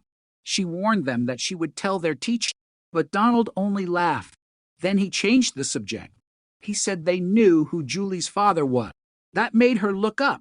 For a moment, the teasing seemed different. Donald promised that Julie could meet him. He said her father was dying to meet her. The words were designed to hurt rather than help. Julie knew they were lying, or at least she believed they were. She turned away from them and tried to leave. That was when another strange story entered the conversation. Donald began talking about his Uncle Harry. He said Harry would not be around much longer. Then he said something that sounded like another cruel joke. Harry would be killed that day when his new tractor ran over him. The children laughed. Julie did not. She did not know why those words would matter later. She did not know that an investigator named Barnaby Jones would soon arrive in town, and she certainly did not know that the adults would begin wondering whether Julie somehow knew things before they happened. Barnaby Jones arrived after an insurance company became concerned about the death of Harry Wilson. The insurance report described what appeared to be an unfortunate accident. The tractor had apparently slipped into gear. It had moved by itself. It had changed direction.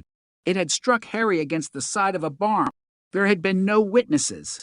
The circumstances were unusual enough to make the insurance company uncomfortable, especially because the case involved a significant insurance payment. Barnaby was not interested in creating a mystery. He wanted facts. That was usually where the truth began. He met Dave Dufferin, the man who had investigated the accident for the insurance company. Dave explained that the tractor had been inspected. Nothing appeared to be wrong with the gear. The tracks had been disturbed by mud, but they still seemed to show that the tractor had changed direction. There was even a rock nearby that might have caused the tractor to veer. It was possible. It was also convenient. Barnaby had learned that possible and proven were two very different things. He wanted to see the tractor. He wanted to speak with Harry Wilson's family. Most importantly, he wanted to understand why the accident seemed so uncertain. When Barnaby spoke with the boys, he heard something that immediately caught his attention. They told him about a witch. The witch was Julie Tyler. According to them, Julie had predicted what happened to Harry. She had also predicted something involving Martin Ferris, a local poinsettia grower. The boys said Ferris had gone away and had not returned. Barnaby listened. He did not laugh. He did not immediately believe them either. Children could turn imagination into certainty very quickly. They could transform a rumor into a legend before an adult even realized the story had begun. Barnaby asked where he could find Julie. The answer led him to the Tyler boarding house on Old Pond Road. There, he met Sarah Proctor before finally speaking with Julie. Julie was not what Barnaby expected. She was quiet. She spent much of her time reading. Her mother worried that she was spending too much time alone. Julie had few friends. The other children had made her an outsider. Her books reflected the world that fascinated her. Some were about witchcraft and demons. To an adult, those books might have seemed unusual. To Julie, they were simply stories. Barnaby asked her about Harry Wilson. Julie denied predicting his death. She said the boys were lying because they enjoyed making trouble for her. She insisted that they hated her. Her mother appeared quickly and told Julie to return to bed. Barnaby apologized and explained that he was investigating the accident. Catherine Tyler did not understand why Julie would have anything to do with it. She insisted that Julie had come directly home from school that day. Barnaby left, but he was not satisfied. There was something about Julie's manner that stayed with him. It was not the behavior of a child trying to frighten people. It was more like the behavior of someone who was frightened herself. Later, Barnaby spoke with Julie again. She was reading a book about witchcraft and demonism. He asked about it. Julie said she was taking it out for a friend. Barnaby smiled. He understood that children often carried worlds inside their heads that adults had forgotten how to enter. But he also told Julie something important. No one had the power to control another person through magic. Not witches. Not demons. Not anyone. Julie did not seem convinced. She was afraid that perhaps something inside her was different. She wondered whether she possessed some evil power. Barnaby tried to reassure her. He told her that such a thing was not possible. Yet when he asked directly whether she had predicted Harry Wilson's death, Julie finally admitted the truth. She had told Donald that the tractor would run over his uncle. She said the words had come out because the boys were teasing her. She did not know how she had known. She simply knew. The same thing had happened with Martin Ferris. Julie had said he would never return from his trip. She hated saying such things. She did not want to frighten anyone, but the words seemed to come out of her before she could stop them. That frightened her more than anyone else.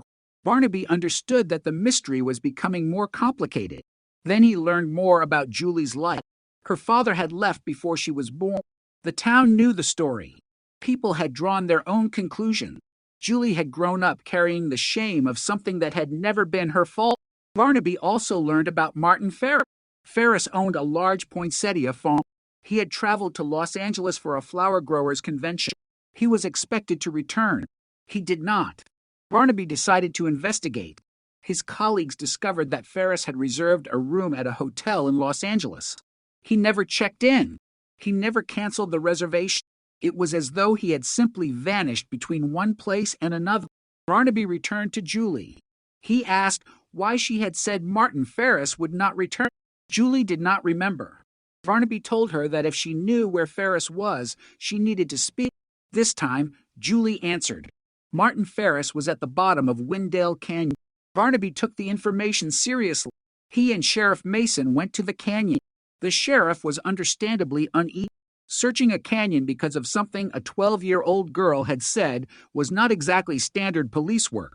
Barnaby understood the concern. But sometimes an investigator had to follow an instinct before he could prove it. They found the car. Martin Ferris was inside. The sheriff's preliminary examination suggested another accident. The vehicle had gone off the road. There were injuries consistent with the descent. Once again, everything seemed capable of being explained, except Julie. Her prediction had been correct. Again, Barnaby examined Ferris's personal effects. Among them was a key. It was covered with tiny beads of water. Barnaby noticed something unusual. The key appeared to have been coated with wax or grease. He immediately began thinking about duplication. The key belonged to a safe deposit box. Ferris had kept his money in rare coin. The box was empty. That was significant because Harry Wilson's box had also been empty. Both men were dead. Both had possessed valuable collections. Both had empty safe deposit boxes. The pattern was beginning to take shape. Barnaby asked about Ferris's last visit to the box. He had accessed it the day before leaving for Los Angeles. Perhaps he had removed the coins himself. Perhaps not. But no coins were found at his home. None were found in his car. And although Ferris had money in his wallet, the coins were gone. A robbery remained possible. But why would someone take a valuable coin collection and leave cash behind? Barnaby knew that every unanswered question was another door. He simply needed to discover which door opened onto the truth. Meanwhile, Julie's home had become a place filled with tension. Catherine Tyler had been involved with Martin Ferris. She had expected him to return. She had hoped to marry him. She had even planned to tell Julie that Martin might become her stepfather. Julie did not react with happiness. Instead, she said Martin was never coming back. Her mother was devastated by the word. She believed Julie was being cruel. She thought her daughter was jealous. She did not understand how frightened Julie actually was. Julie was not trying to hurt her mother.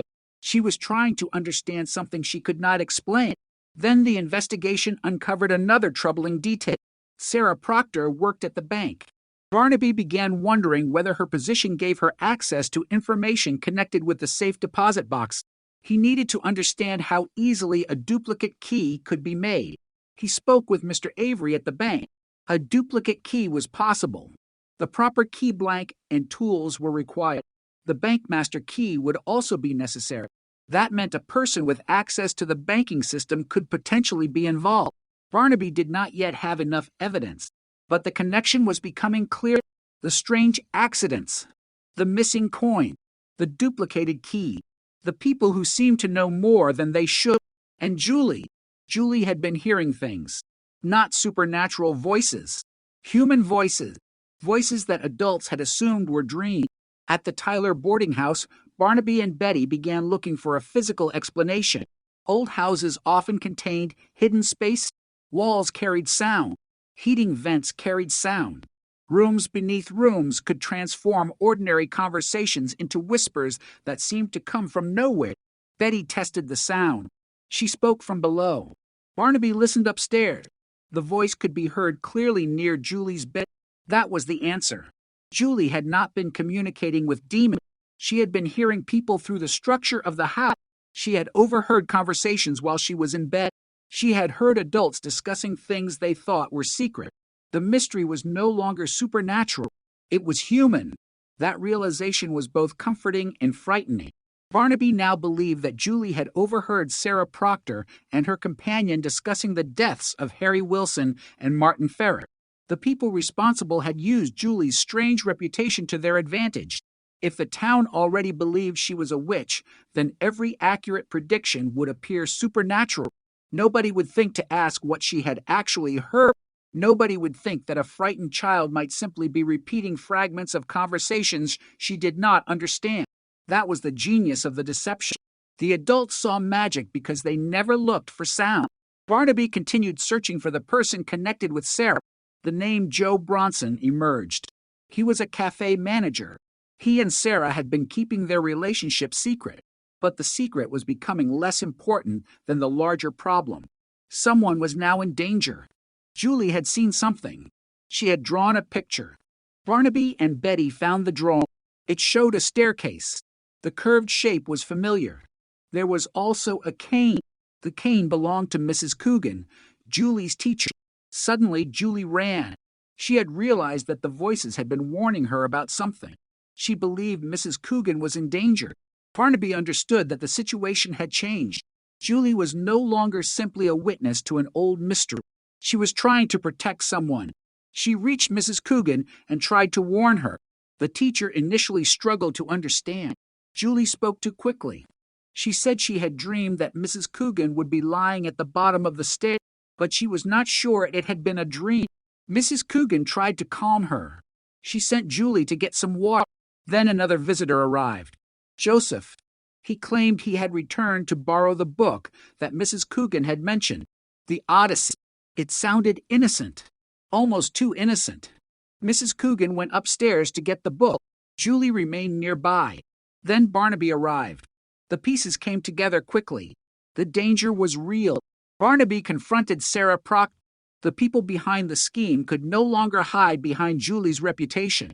The false mystery had become a real investigation. The plan failed. Mrs. Coogan survived.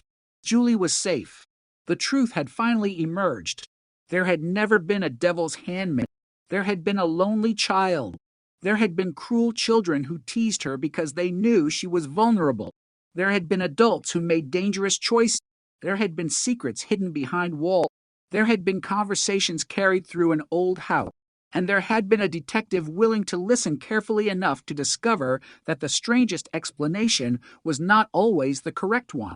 For Julie, however, the most important part of the story had nothing to do with the investigation.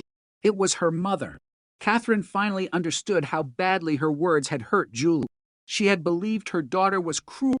She had thought Julie was jealous.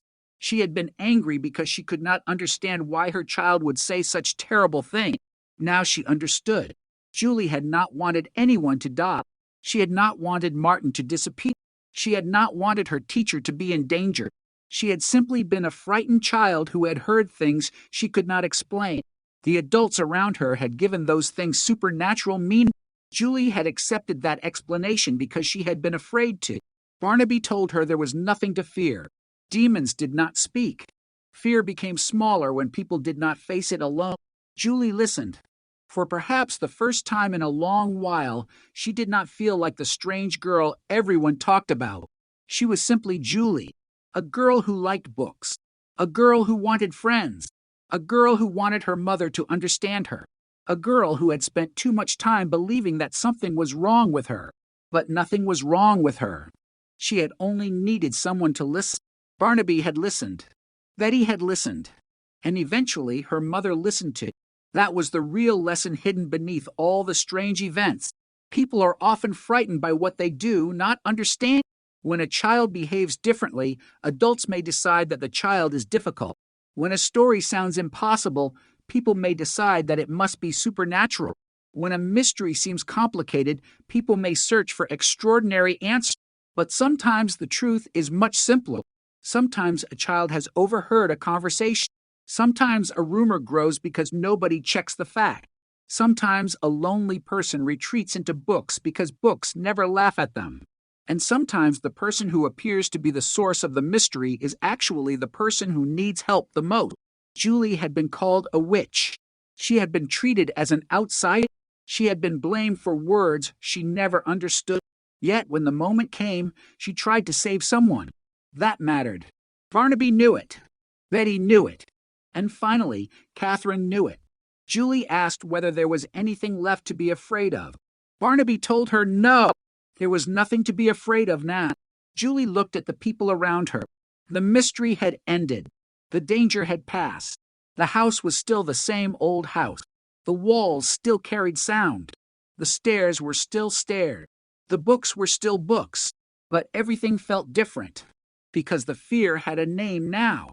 And once fear had a name, it no longer needed to be imagined as a monster. Julie did not need to be a witch. She did not need to be a mysterious child. She did not need to carry a secret power. She only needed to be herself. For a child who had spent so much time feeling alone, that was more than enough. And perhaps that was the happiest ending the story could have offered. Not a miracle, not magic, not a supernatural explanation. Just the simple discovery that people can understand one another when they finally stop judging and start listening. Julie had wanted to save her teacher. In the process, she had also saved something inside herself. She had learned that strange things could have ordinary explanation. She had learned that fear could be challenged. She had learned that asking for help was not weakness. And her mother had learned something even more important. A child does not always need an answer. Sometimes a child simply needs someone to believe that her feelings are real. That afternoon, the town returned to its ordinary rhythm. The roads remained dusty. The houses remained quiet. Children returned to school. Adults returned to work. The books remained on their shelves. But for Julie Tyler, the world had changed. She was no longer the strange girl from the boarding house. She was Julie, a daughter, a student, a reader, a child who had discovered that the truth did not need magic to be remarkable. And somewhere in that quiet town, another lesson remained. When something seems impossible, do not be too quick to fear it. Look, listen, ask questions. And most importantly, remember the person standing in front of you. Because sometimes the person everyone calls frightening is simply the person nobody has taken the time to understand. The following morning, the town seemed almost embarrassed by how ordinary everything looked. Nothing about the street suggested that anything unusual had happened. The bakery opened at the usual hour. The cafe filled with its usual customers. The school bell rang. Children complained about lessons. Adults complained about the weather. And somewhere between those ordinary complaints, life quietly began putting itself back together. For Julie, however, the morning felt different. She sat at the kitchen table with a book in front of her, but she had not turned a page for several minutes. Her mother was preparing breakfast. Neither of them knew quite how to begin talking. There had been too many words between them in the past few days. Some had been angry. Some had been frightened. Some had been spoken without understanding. Now there was only silence. Julie finally looked up. Mother. Catherine stopped what she was doing. Yes, sweetheart. Julie hesitated. Do you still think I am strange? Catherine put down what she was holding. She walked over to the table and sat beside her daughter. No. Julie looked at her carefully. Not even a little? Catherine smiled. Well, you do read some very unusual book. Julie almost smiled. That is not the same thing. No, it is not. For the first time in a long while, they both laughed. It was not a loud laugh. It was not the kind that makes everyone in the room turn around. It was simply the small, relieved laughter of two people who had finally found their way back to one another. Catherine reached across the table. I am sorry. Julie looked down. For what? For not listening. Julie did not answer immediately. Her mother continued. I thought I was protecting you. Sometimes I thought I knew what was best for you, but I forgot to ask what you needed. Julie swallowed. I needed you to believe me. Catherine nodded. I know. There was another pause. Then Julie asked the question she had been carrying for years. Why did my father leave? Catherine looked toward the window. The question had always been there. She had avoided it because she believed silence would protect Julie. Now she understood that silence could hurt just as much as an unpleasant truth. He left because he was afraid. Julie waited. Afraid of me? No. Afraid of becoming a father. Julie looked confused. Some people are brave in ordinary things, but frightened by responsibility. He did not know how to stay. That was his failure. Not yours. Julie stared at her mother. So it was not because of me? Never. Catherine took her hand. You were never the reason he left. Julie looked at their hands. The answer did not change the path, but perhaps it changed how she would carry it. For years she had believed that something about her had made people leave. Now she could finally separate herself from someone else's choice. That was an important kind of freedom. Later that morning, Barnaby Jones stopped by. Betty was with him. They had come to check on Julie and her mother. Barnaby carried a small package. Julie looked at it suspiciously. What is that? Barnaby smiled. A peace offering. I did not know detectives carried peace offerings. Only when dealing with 12-year-old girls who have had an unusually complicated week. Julie opened the package. Inside was a book. She looked at the title. The Odyssey. Julie smiled. I already know this one. Barnaby pretended to look disappointed. Then I shall have to find something more challenging. Betty laughed. Barnaby is beginning to discover that buying books for readers is dangerous. Why? Because they always know what they have already read. Julie smiled. It was a simple moment. No mystery, no frightening predictions, no secrets hidden beneath the floor. Just a girl holding a book while two adults tried to make her laugh. That was exactly the kind of morning Julie needed. Barnaby sat down. He looked at her seriously. You know, there is something I want you to remember. Julie waited. Being frightened does not mean you are weak, and being different does not mean there is something wrong with you. Julie nodded. Barnaby continued. But there is one other thing. What? If you hear something strange, tell someone you trust. Do not carry it by yourself. Julie looked at her mother. I will. Catherine squeezed her hand. Good. Barnaby stood. Then I think we have accomplished something today. What? Breakfast. Betty laughed. That was your great detective achievement? Barnaby looked at the table. Well, considering how complicated this case was, I believe breakfast is a perfectly respectable conclusion. Julie laughed. The room felt lighter. Outside, the town continued with its ordinary business, but the investigation was not yet entirely finished. Barnaby still had questions. He wanted to understand how the scheme had developed. He wanted to know how long Sarah Proctor and her associates had been manipulating the circumstances around the safe deposit boxes. He wanted to understand how the stolen coins had moved. Most importantly, he wanted to make sure that no one else would become a victim of the same deception. The answers would come through evidence, not rumors, not predictions, not stories. Evidence. That was what Barnaby trusted. The case had taught him something too. A detective could become so focused on solving a mystery that he sometimes forgot to consider the people living inside it. Julie had reminded him. She was not merely a clue. She was a child. Her fears mattered. Her reputation mattered. Her future mattered. Barnaby did not want the town to remember her as the girl who predicted death. He wanted people to remember her as the girl who tried to save her teacher. There was a difference. A very important difference. At school, the difference became obvious. When Julie entered the classroom, the children became quiet. For several seconds, nobody said anything. Julie stopped at the door. She had expected whispers, maybe laughter, maybe another cruel joke. Instead, one of the children looked at her and said, "Hello." Julie hesitated. "Hello." Another child smiled. Then someone asked whether Mrs. Coogan was going to be all right. Julie said yes. The room relaxed. The children began talking again. It was not a dramatic transformation. There were no speeches. No one suddenly became a perfect friend. Children do not change that quickly. But something had shifted. The story had changed. Julie was no longer the mysterious girl everyone feared. She was the girl who had helped. Mrs. Coogan eventually returned to the classroom. She looked tired but cheerful. She placed her books on the desk. Then she looked at Julie. "Thank you." Julie became embarrassed. "I did not do much." "You did enough." Mrs. Coogan paused. "And I want you to remember something too." "What?" "Never be ashamed of having an imagination." Julie smiled. "Even when it gets me into trouble?" "Especially then." The classroom laughed. Julie laughed too. The day continued. Lessons began. Books opened. Pencils moved across paper. For once, Julie did not feel as though she needed to hide. She did not hide her books. She did not hide her thoughts.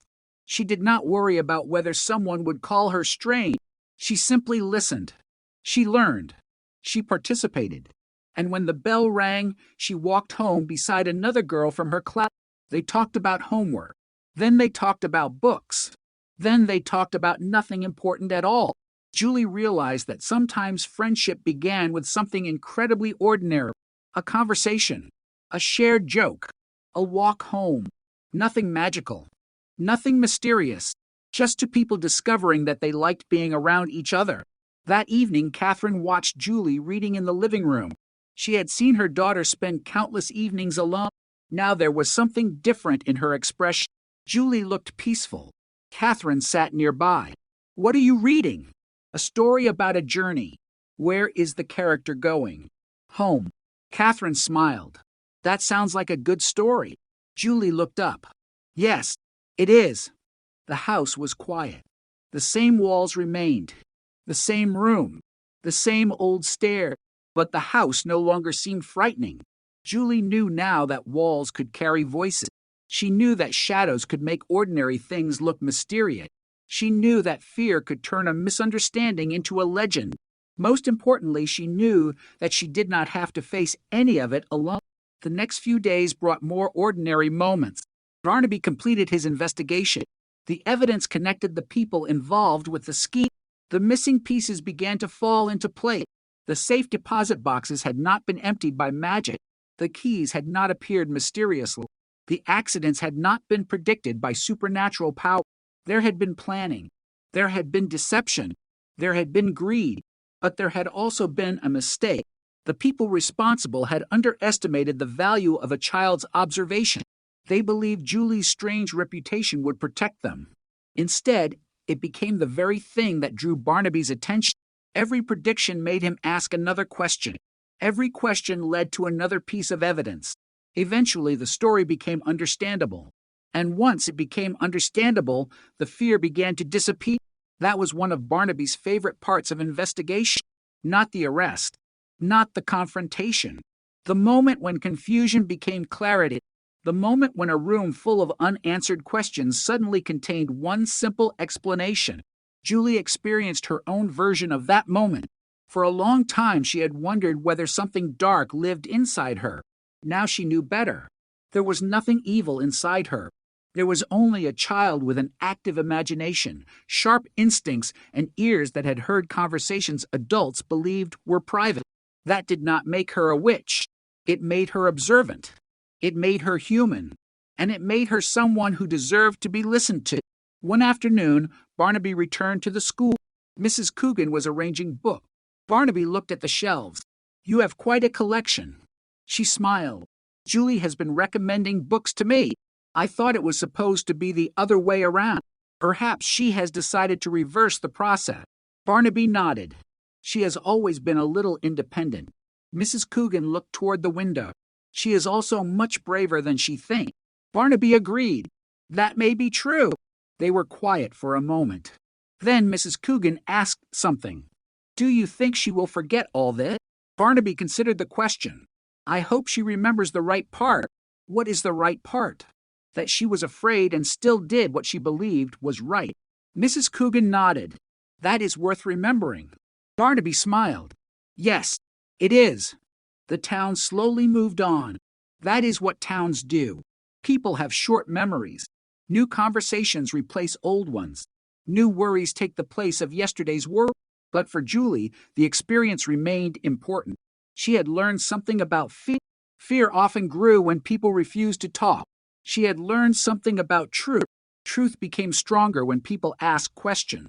She had learned something about friendship. Sometimes a person did not need to understand everything about you to stand beside you. And she had learned something about family. A mother and daughter could misunderstand each other. They could say things they regretted. They could spend years avoiding difficult questions. But they could also sit at the same table and begin again. That was what mattered. Beginning again. One evening, Julie and Catherine sat outside. The air was cool. The town was quiet. Julie looked at the stars. "Do you think people will still call me a witch?" Catherine smiled. Probably not. Probably? Well, people in small towns enjoy stories. Julie laughed. Then maybe I should give them a better one. What kind? A story where I become a famous writer. Catherine looked impressed. That sounds ambitious. I know. What will you write about? Julie thought for a moment. Mysteries. Of course, but happy ones. Catherine smiled. I think you will be very good at that. Julie leaned against her mother. For the first time, the future did not feel like something she needed to fear. It felt like a blank page. And Julie liked blank pages. They meant possibilities. They meant stories. They meant that nothing had been decided yet. She could choose what came next. Perhaps that was the greatest lesson of all. A person's past may contain questions. It may contain loneliness. It may contain mistakes made by other people. But the future does not have to repeat them. Julie could become whatever she wanted. A reader, a writer, a teacher, a friend, a daughter. Simply Julie. The next morning she opened a new notebook. At the top of the first page, she wrote a title. She stared at it for a long time. Then she began. The story was not about witches. It was not about demons. It was not about supernatural power. It was about a girl who thought something was wrong with her.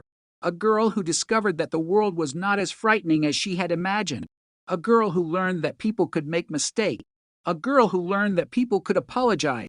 A girl who discovered that being different could be a strength. And a girl who finally understood that she did not have to be alone. Julie paused. Then she continued writing. Outside her window, the town was waking. The bakery was opening. The school bell would soon ring. Barnaby Jones would continue with another case. Betty would probably tease him about something. Mrs. Coogan would return to her book. Catherine would prepare breakfast. Life would continue. And Julie would continue too. Not as a mysterious child. Not as the devil's handmaid. Not as the girl everyone whispered about. But as herself. That was enough. More than enough. Because sometimes the happiest ending is not the one where everything becomes perfect. Sometimes it is simply the moment when a person stops being afraid of who they are. Julie had reached that moment, and she was ready to turn the page. The days that followed were quieter than the days that had come before them. For Julie, quiet no longer meant loneliness. That was an important difference. She still spent time reading. She still preferred books to noisy games. She still sometimes wandered into corners of the house where the adults rarely went. But now she knew that being alone for a while was not the same thing as being forgotten. Her mother understood that. Catherine no longer insisted that Julie must always go outside and play simply because other children did. Instead, she sometimes sat beside her daughter and asked what she was reading. Sometimes Julie explained. Sometimes she did not. And Catherine learned that both answers were acceptable. There were also changes at school. The children who had once teased Julie became more careful around her. Not because they were suddenly perfect. Children rarely become perfect overnight. They simply began to understand that words could stay with someone long after the laughter had stopped. Donald Wilson was the first to apologize. He waited until the others had left the classroom. Julie was putting her books into her bag when he approached. Julie. She looked up. What? Donald stood awkwardly beside the desk. I am sorry. Julie waited. For what? For saying all those things about your father? Julie looked at him. Did you really mean them? No. Then why did you say them? Donald shrugged. I wanted everyone to laugh. Julie closed her book. It was not funny. I know. Another silence followed. Then Julie said something that surprised him. I forgive you. Donald looked relieved. Really? Yes, but do not do it again. I will not. Good. Donald smiled. Then he left. Julie watched him go. She did not feel triumphant. She did not feel angry. She simply felt lighter. Forgiveness did not mean pretending nothing had happened. It meant refusing to carry the hurt forever. That was another lesson she had learned. People could make mistakes. Sometimes those mistakes could be corrected. Sometimes an apology could not erase what had happened. But it could be the beginning of something better. Barnaby heard about the apology later. He was sitting in his office when Betty told him. You know what happened at school? Barnaby looked up from his paper. What? Donald apologized to Julie. Barnaby smiled. Good. You sound surprised. I am not surprised. Then why are you smiling? Because children are capable of learning. So are adults. Barnaby looked at her. Was that aimed at me? Betty smiled. Only slightly. Barnaby returned his attention to the paper. I suppose I deserve that. You probably did. The office became quiet again. Outside, the town continued moving. A delivery truck passed. Someone called from across the street. A dog barked. The ordinary sounds of life filled the afternoon. Barnaby leaned back in his chair. The case was officially closed, but something still bothered him. Not the criminal investigation. That part was clear. What bothered him was how easily an entire community had accepted the idea that a child could somehow cause terrible events. People had been willing to believe something extraordinary because they had not wanted to examine something ordinary. It was easier to say Julie was a witch than to ask why she knew certain details. It was easier to laugh at her than to listen. It was easier to label her than to understand her. Barnaby had seen that mistake many times. People often preferred simple labels. Good, bad, strange, normal, guilty, innocent. But real people rarely fit neatly into such categories. Julie was not a mysterious child. She was simply a child. Sarah Proctor was not some supernatural villain. She was a person who had made terrible choices. Martin Ferris was not the victim of a curse. Harry Wilson was not the victim of magic. The events had causes. Human causes. That was why the investigation mattered. Understanding the truth did not only solve a mystery, it prevented people from blaming the wrong person. That afternoon, Barnaby received a letter from Mrs. Coogan. She thanked him for helping her. She also thanked him for helping Julie. Barnaby read the letter twice. Then he placed it in a drawer. Betty noticed. Why did you put it away? Barnaby shrugged. I keep important things. Betty smiled. You are becoming sentimental. I prefer the term experienced. She laughed. Whatever you call it, you care about that child. Barnaby did not deny it. She reminds me of something. What? How easily people can misunderstand someone. Betty nodded. And how important it is to keep asking questions. Exactly. Meanwhile, Julie had started a new routine. Every afternoon after school, she went to the library. At first, she went alone. Then another girl from her class joined her. Then another. Soon there was a small group of children who gathered around the same table. They read. They talked. They argued about stories. They recommended books to one another. Julie discovered something she had never expected. Her love of books could bring people toward her instead of pushing them away. One afternoon, Donald joined them. He stood near the table. What are you reading? Julie looked at him. A mystery. Is it good? Very. Who did it? I am not telling you. Why? Because then it would not be a mystery. Donald laughed. Fair enough. He sat down. Julie returned to her book. No one made a big announcement about the moment. Nobody needed to. Sometimes friendship began quietly. Sometimes forgiveness did too. Weeks passed. The town gradually stopped talking about the case. People found other things to discuss. The flower farm continued. The bank continued. The cafe continued. The school continued. The boarding house continued. But Julie continued to grow. She became more confident. She asked more questions. She no longer apologized every time she expressed an opinion. When someone disagreed with her, she listened. When she disagreed with someone else, she explained why. She was learning that confidence did not mean being louder than everyone else. It meant being comfortable enough to speak honestly. Her mother noticed. One evening, Catherine said something that made Julie smile. You have changed. Julie looked up from her book. How? You seem less afraid. Julie thought about it. Maybe I am. What changed? Julie closed the book. I learned that strange things are not always dangerous. Catherine smiled. That is a good lesson. Julie looked toward the old staircase. And I learned that sometimes walls talk. Catherine laughed. I hope you do not tell the neighbors that. Julie laughed too. Their laughter echoed through the house. For the first time, the sound did not feel unusual. It felt like home. One afternoon, Barnaby visited again. He brought another book. Julie looked at it. Another classic? Barnaby nodded. You cannot lie forever on mystery. Why not? Because eventually you need history. Julie opened the book. She looked at the first page. Then she looked at Barnaby. Do you think detectives read a lot? Good detectives do. Why? Because books teach you how people think. Julie considered that. Then she asked another question. Do you think I could become a detective? Barnaby smiled. Why not? I thought detectives had to be adult. They do. For now. Julie smiled. Then I have time. Plenty of it. She returned to the book. Barnaby watched her for a moment. There was something satisfying about seeing a child regain confidence. A few weeks earlier, Julie had been convinced that something evil lived inside her. Now she was considering a future. That was progress. Real progress. It was not dramatic. There was no great speech, no applause, just a child imagining what she might become. Sometimes that was the most hopeful thing in the world. As Barnaby prepared to leave, Julie stopped him. Mr. Jones. Yes, thank you. For what? For believing me. Barnaby looked at her.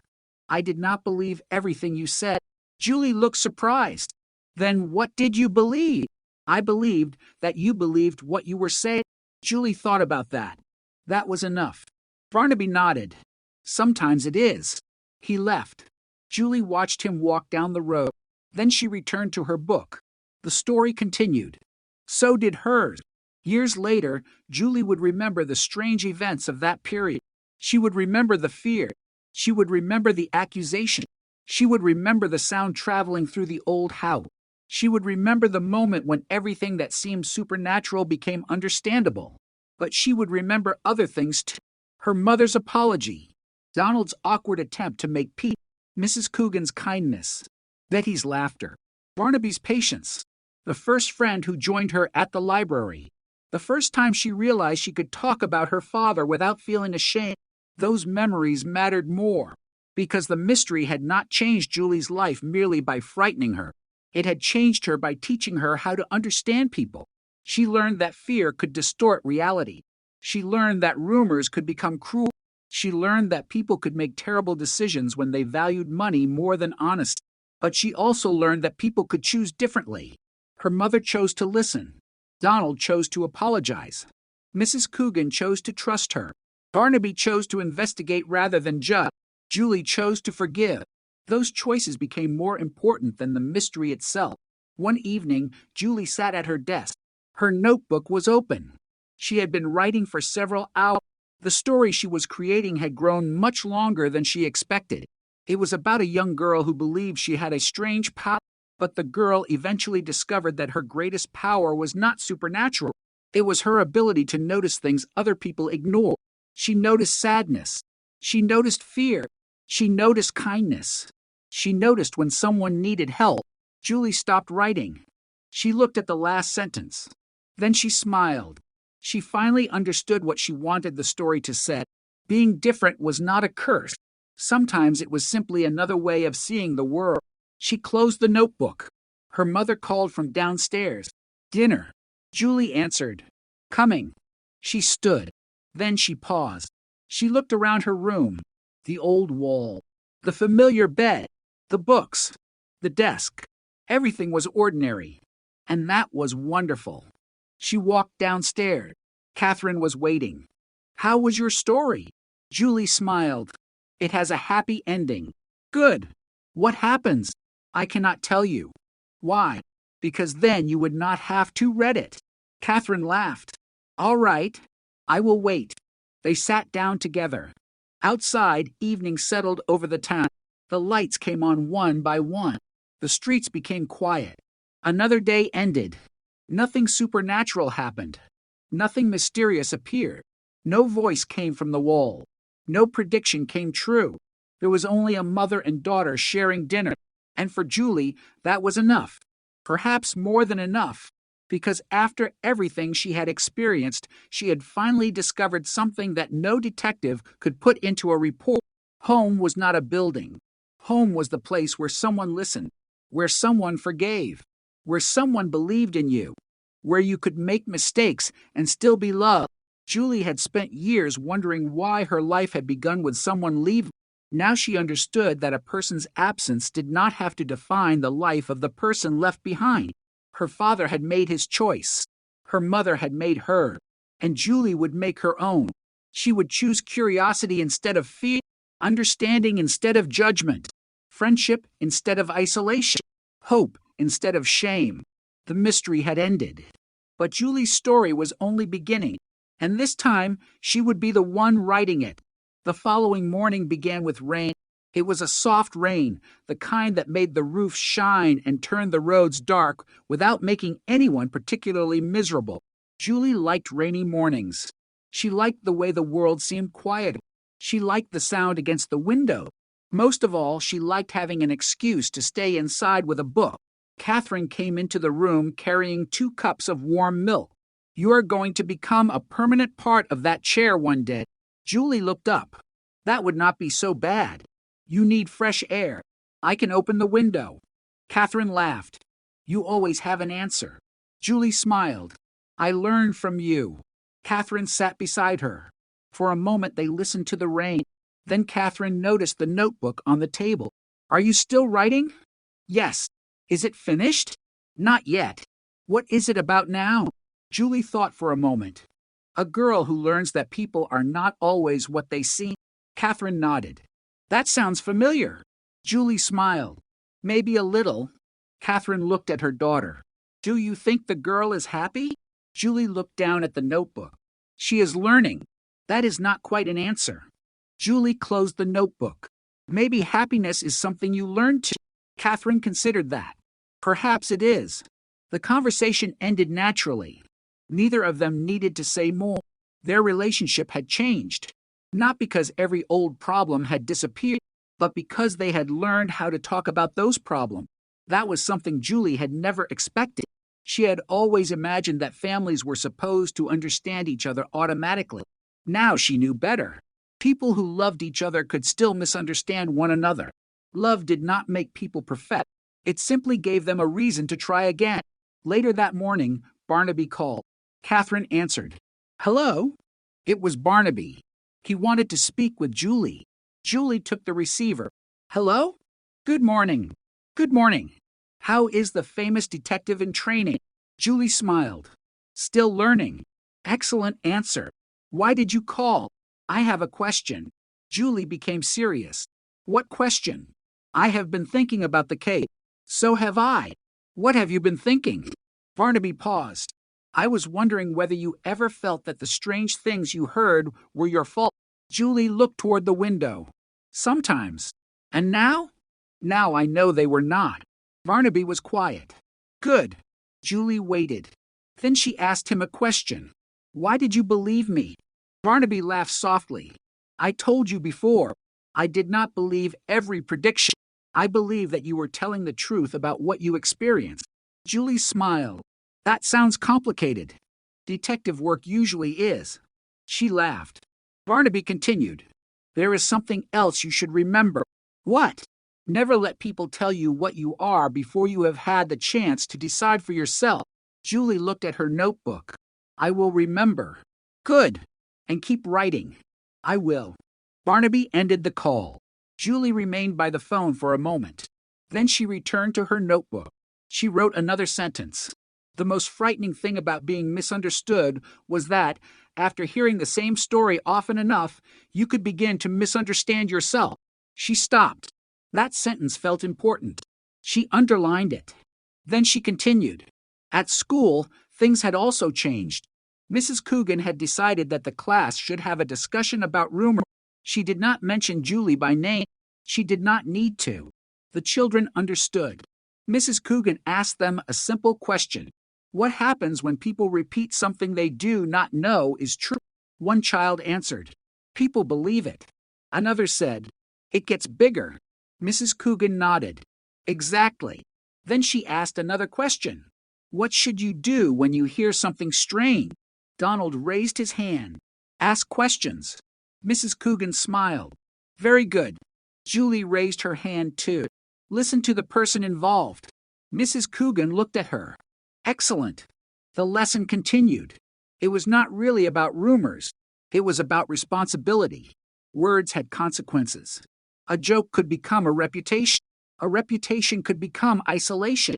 Isolation could make someone believe terrible things about themselves. The children listened. Even Donald listened. When class ended, Mrs. Coogan asked Julie to stay. Julie waited. Mrs. Coogan opened a drawer and removed a small notebook. I want you to have this. Julie looked at it. Why? Because you are a writer. Julie smiled. I am not sure about that. You are writing, are you not? Yes. Then you are a writer. Julie held the notebook carefully. Thank you. Mrs. Coogan smiled. Now fill it with better mysteries. Julie laughed. I will. She walked home carrying the notebook. The rain had stopped. The streets were wet. Sunlight appeared between the clouds. She noticed small reflections in the puddle. For the first time, she realized how much the world could change without anything actually changing. The same street could look frightening under dark clouds. The same street could look beautiful in sunlight. Maybe people were like that too. Sometimes circumstances changed the way others saw them. But the person underneath remained the same. Julie thought about her own reputation. A few weeks earlier, people had looked at her and seen something strange. Now some of them looked at her and saw something brave. The difference had not come from magic. It had come from understanding. When she arrived home, she found Barnaby and Betty speaking with her mother. Julie stopped at the door. Are you investigating something again? Barnaby smiled. Nothing dangerous. That sounds exactly like something a detective would say before explaining something dangerous. Betty laughed. She has become suspicious. Barnaby nodded. A promising quality. Catherine invited them to stay for tea. They accepted. The conversation was easy. No one talked about the frightening details of the case. Instead, they discussed books. Betty mentioned a novel she had enjoyed. Barnaby disagreed with her opinion. Catherine defended Betty. Julie took Barnaby's side. Soon, everyone was laughing. It felt almost like an ordinary family gathering. Julie noticed something.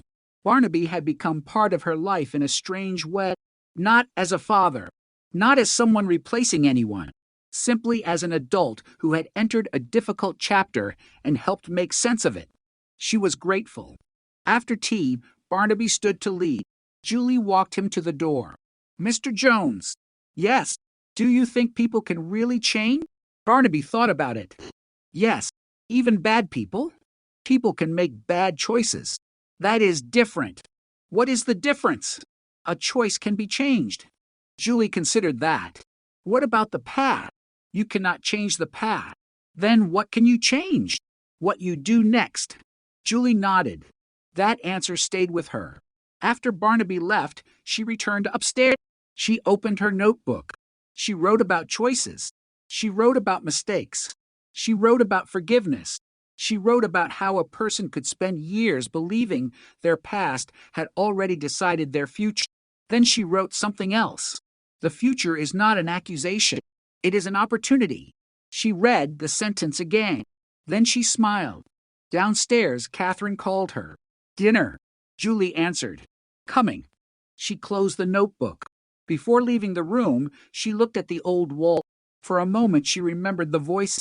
She remembered the fear. She remembered believing that something supernatural had entered her life. Then she smiled. The wall was only a wall. The house was only a house. The past was only the past. She walked downstairs. At dinner, Catherine asked about her dad. Julie told her about school. She told her about Mrs. Coogan. She told her about the notebook. Catherine listened. Not once did she interrupt. When Julie finished, Catherine smiled. You know something? What? I think you really are going to be a writer. Julie laughed. You sound very certain. I am. Then I have one problem. What? I need a better ending. Catherine thought about it. Perhaps the ending is not the important part. What is? What the character learned. Julie looked thoughtful. Then perhaps the story is already finished. Catherine smiled. Perhaps. That night, Julie sat at her desk. She opened the notebook Mrs. Coogan had given her. She began writing the final page. The girl had once believed that she carried something dark inside her. She had believed that strange thoughts made her dangerous. She had believed that people would always judge her because of things she could not explain. Then she discovered the truth. There was no darkness inside her. There was only fear. And fear was not a permanent part of anyone. It could be understood. It could be challenged. It could be shared. It could become smaller. The girl also discovered that love was not always perfect. Sometimes people who loved her misunderstood her. Sometimes they said things that hurt. But love could apologize. Love could listen. Love could begin again. The girl closed her eyes. For the first time, she did not wonder what would happen tomorrow. She was not afraid of tomorrow. She was curious about it. And curiosity was a much better companion than fear. Julie stopped writing. She looked at the page. Then she added one final thought. Sometimes the greatest mystery is not discovering who someone really is. Sometimes it is discovering who you can become once you stop believing what others have decided you are. She put down her pen. The room was quiet.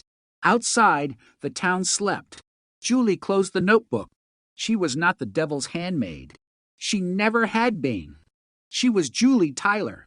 And tomorrow, she would begin another story.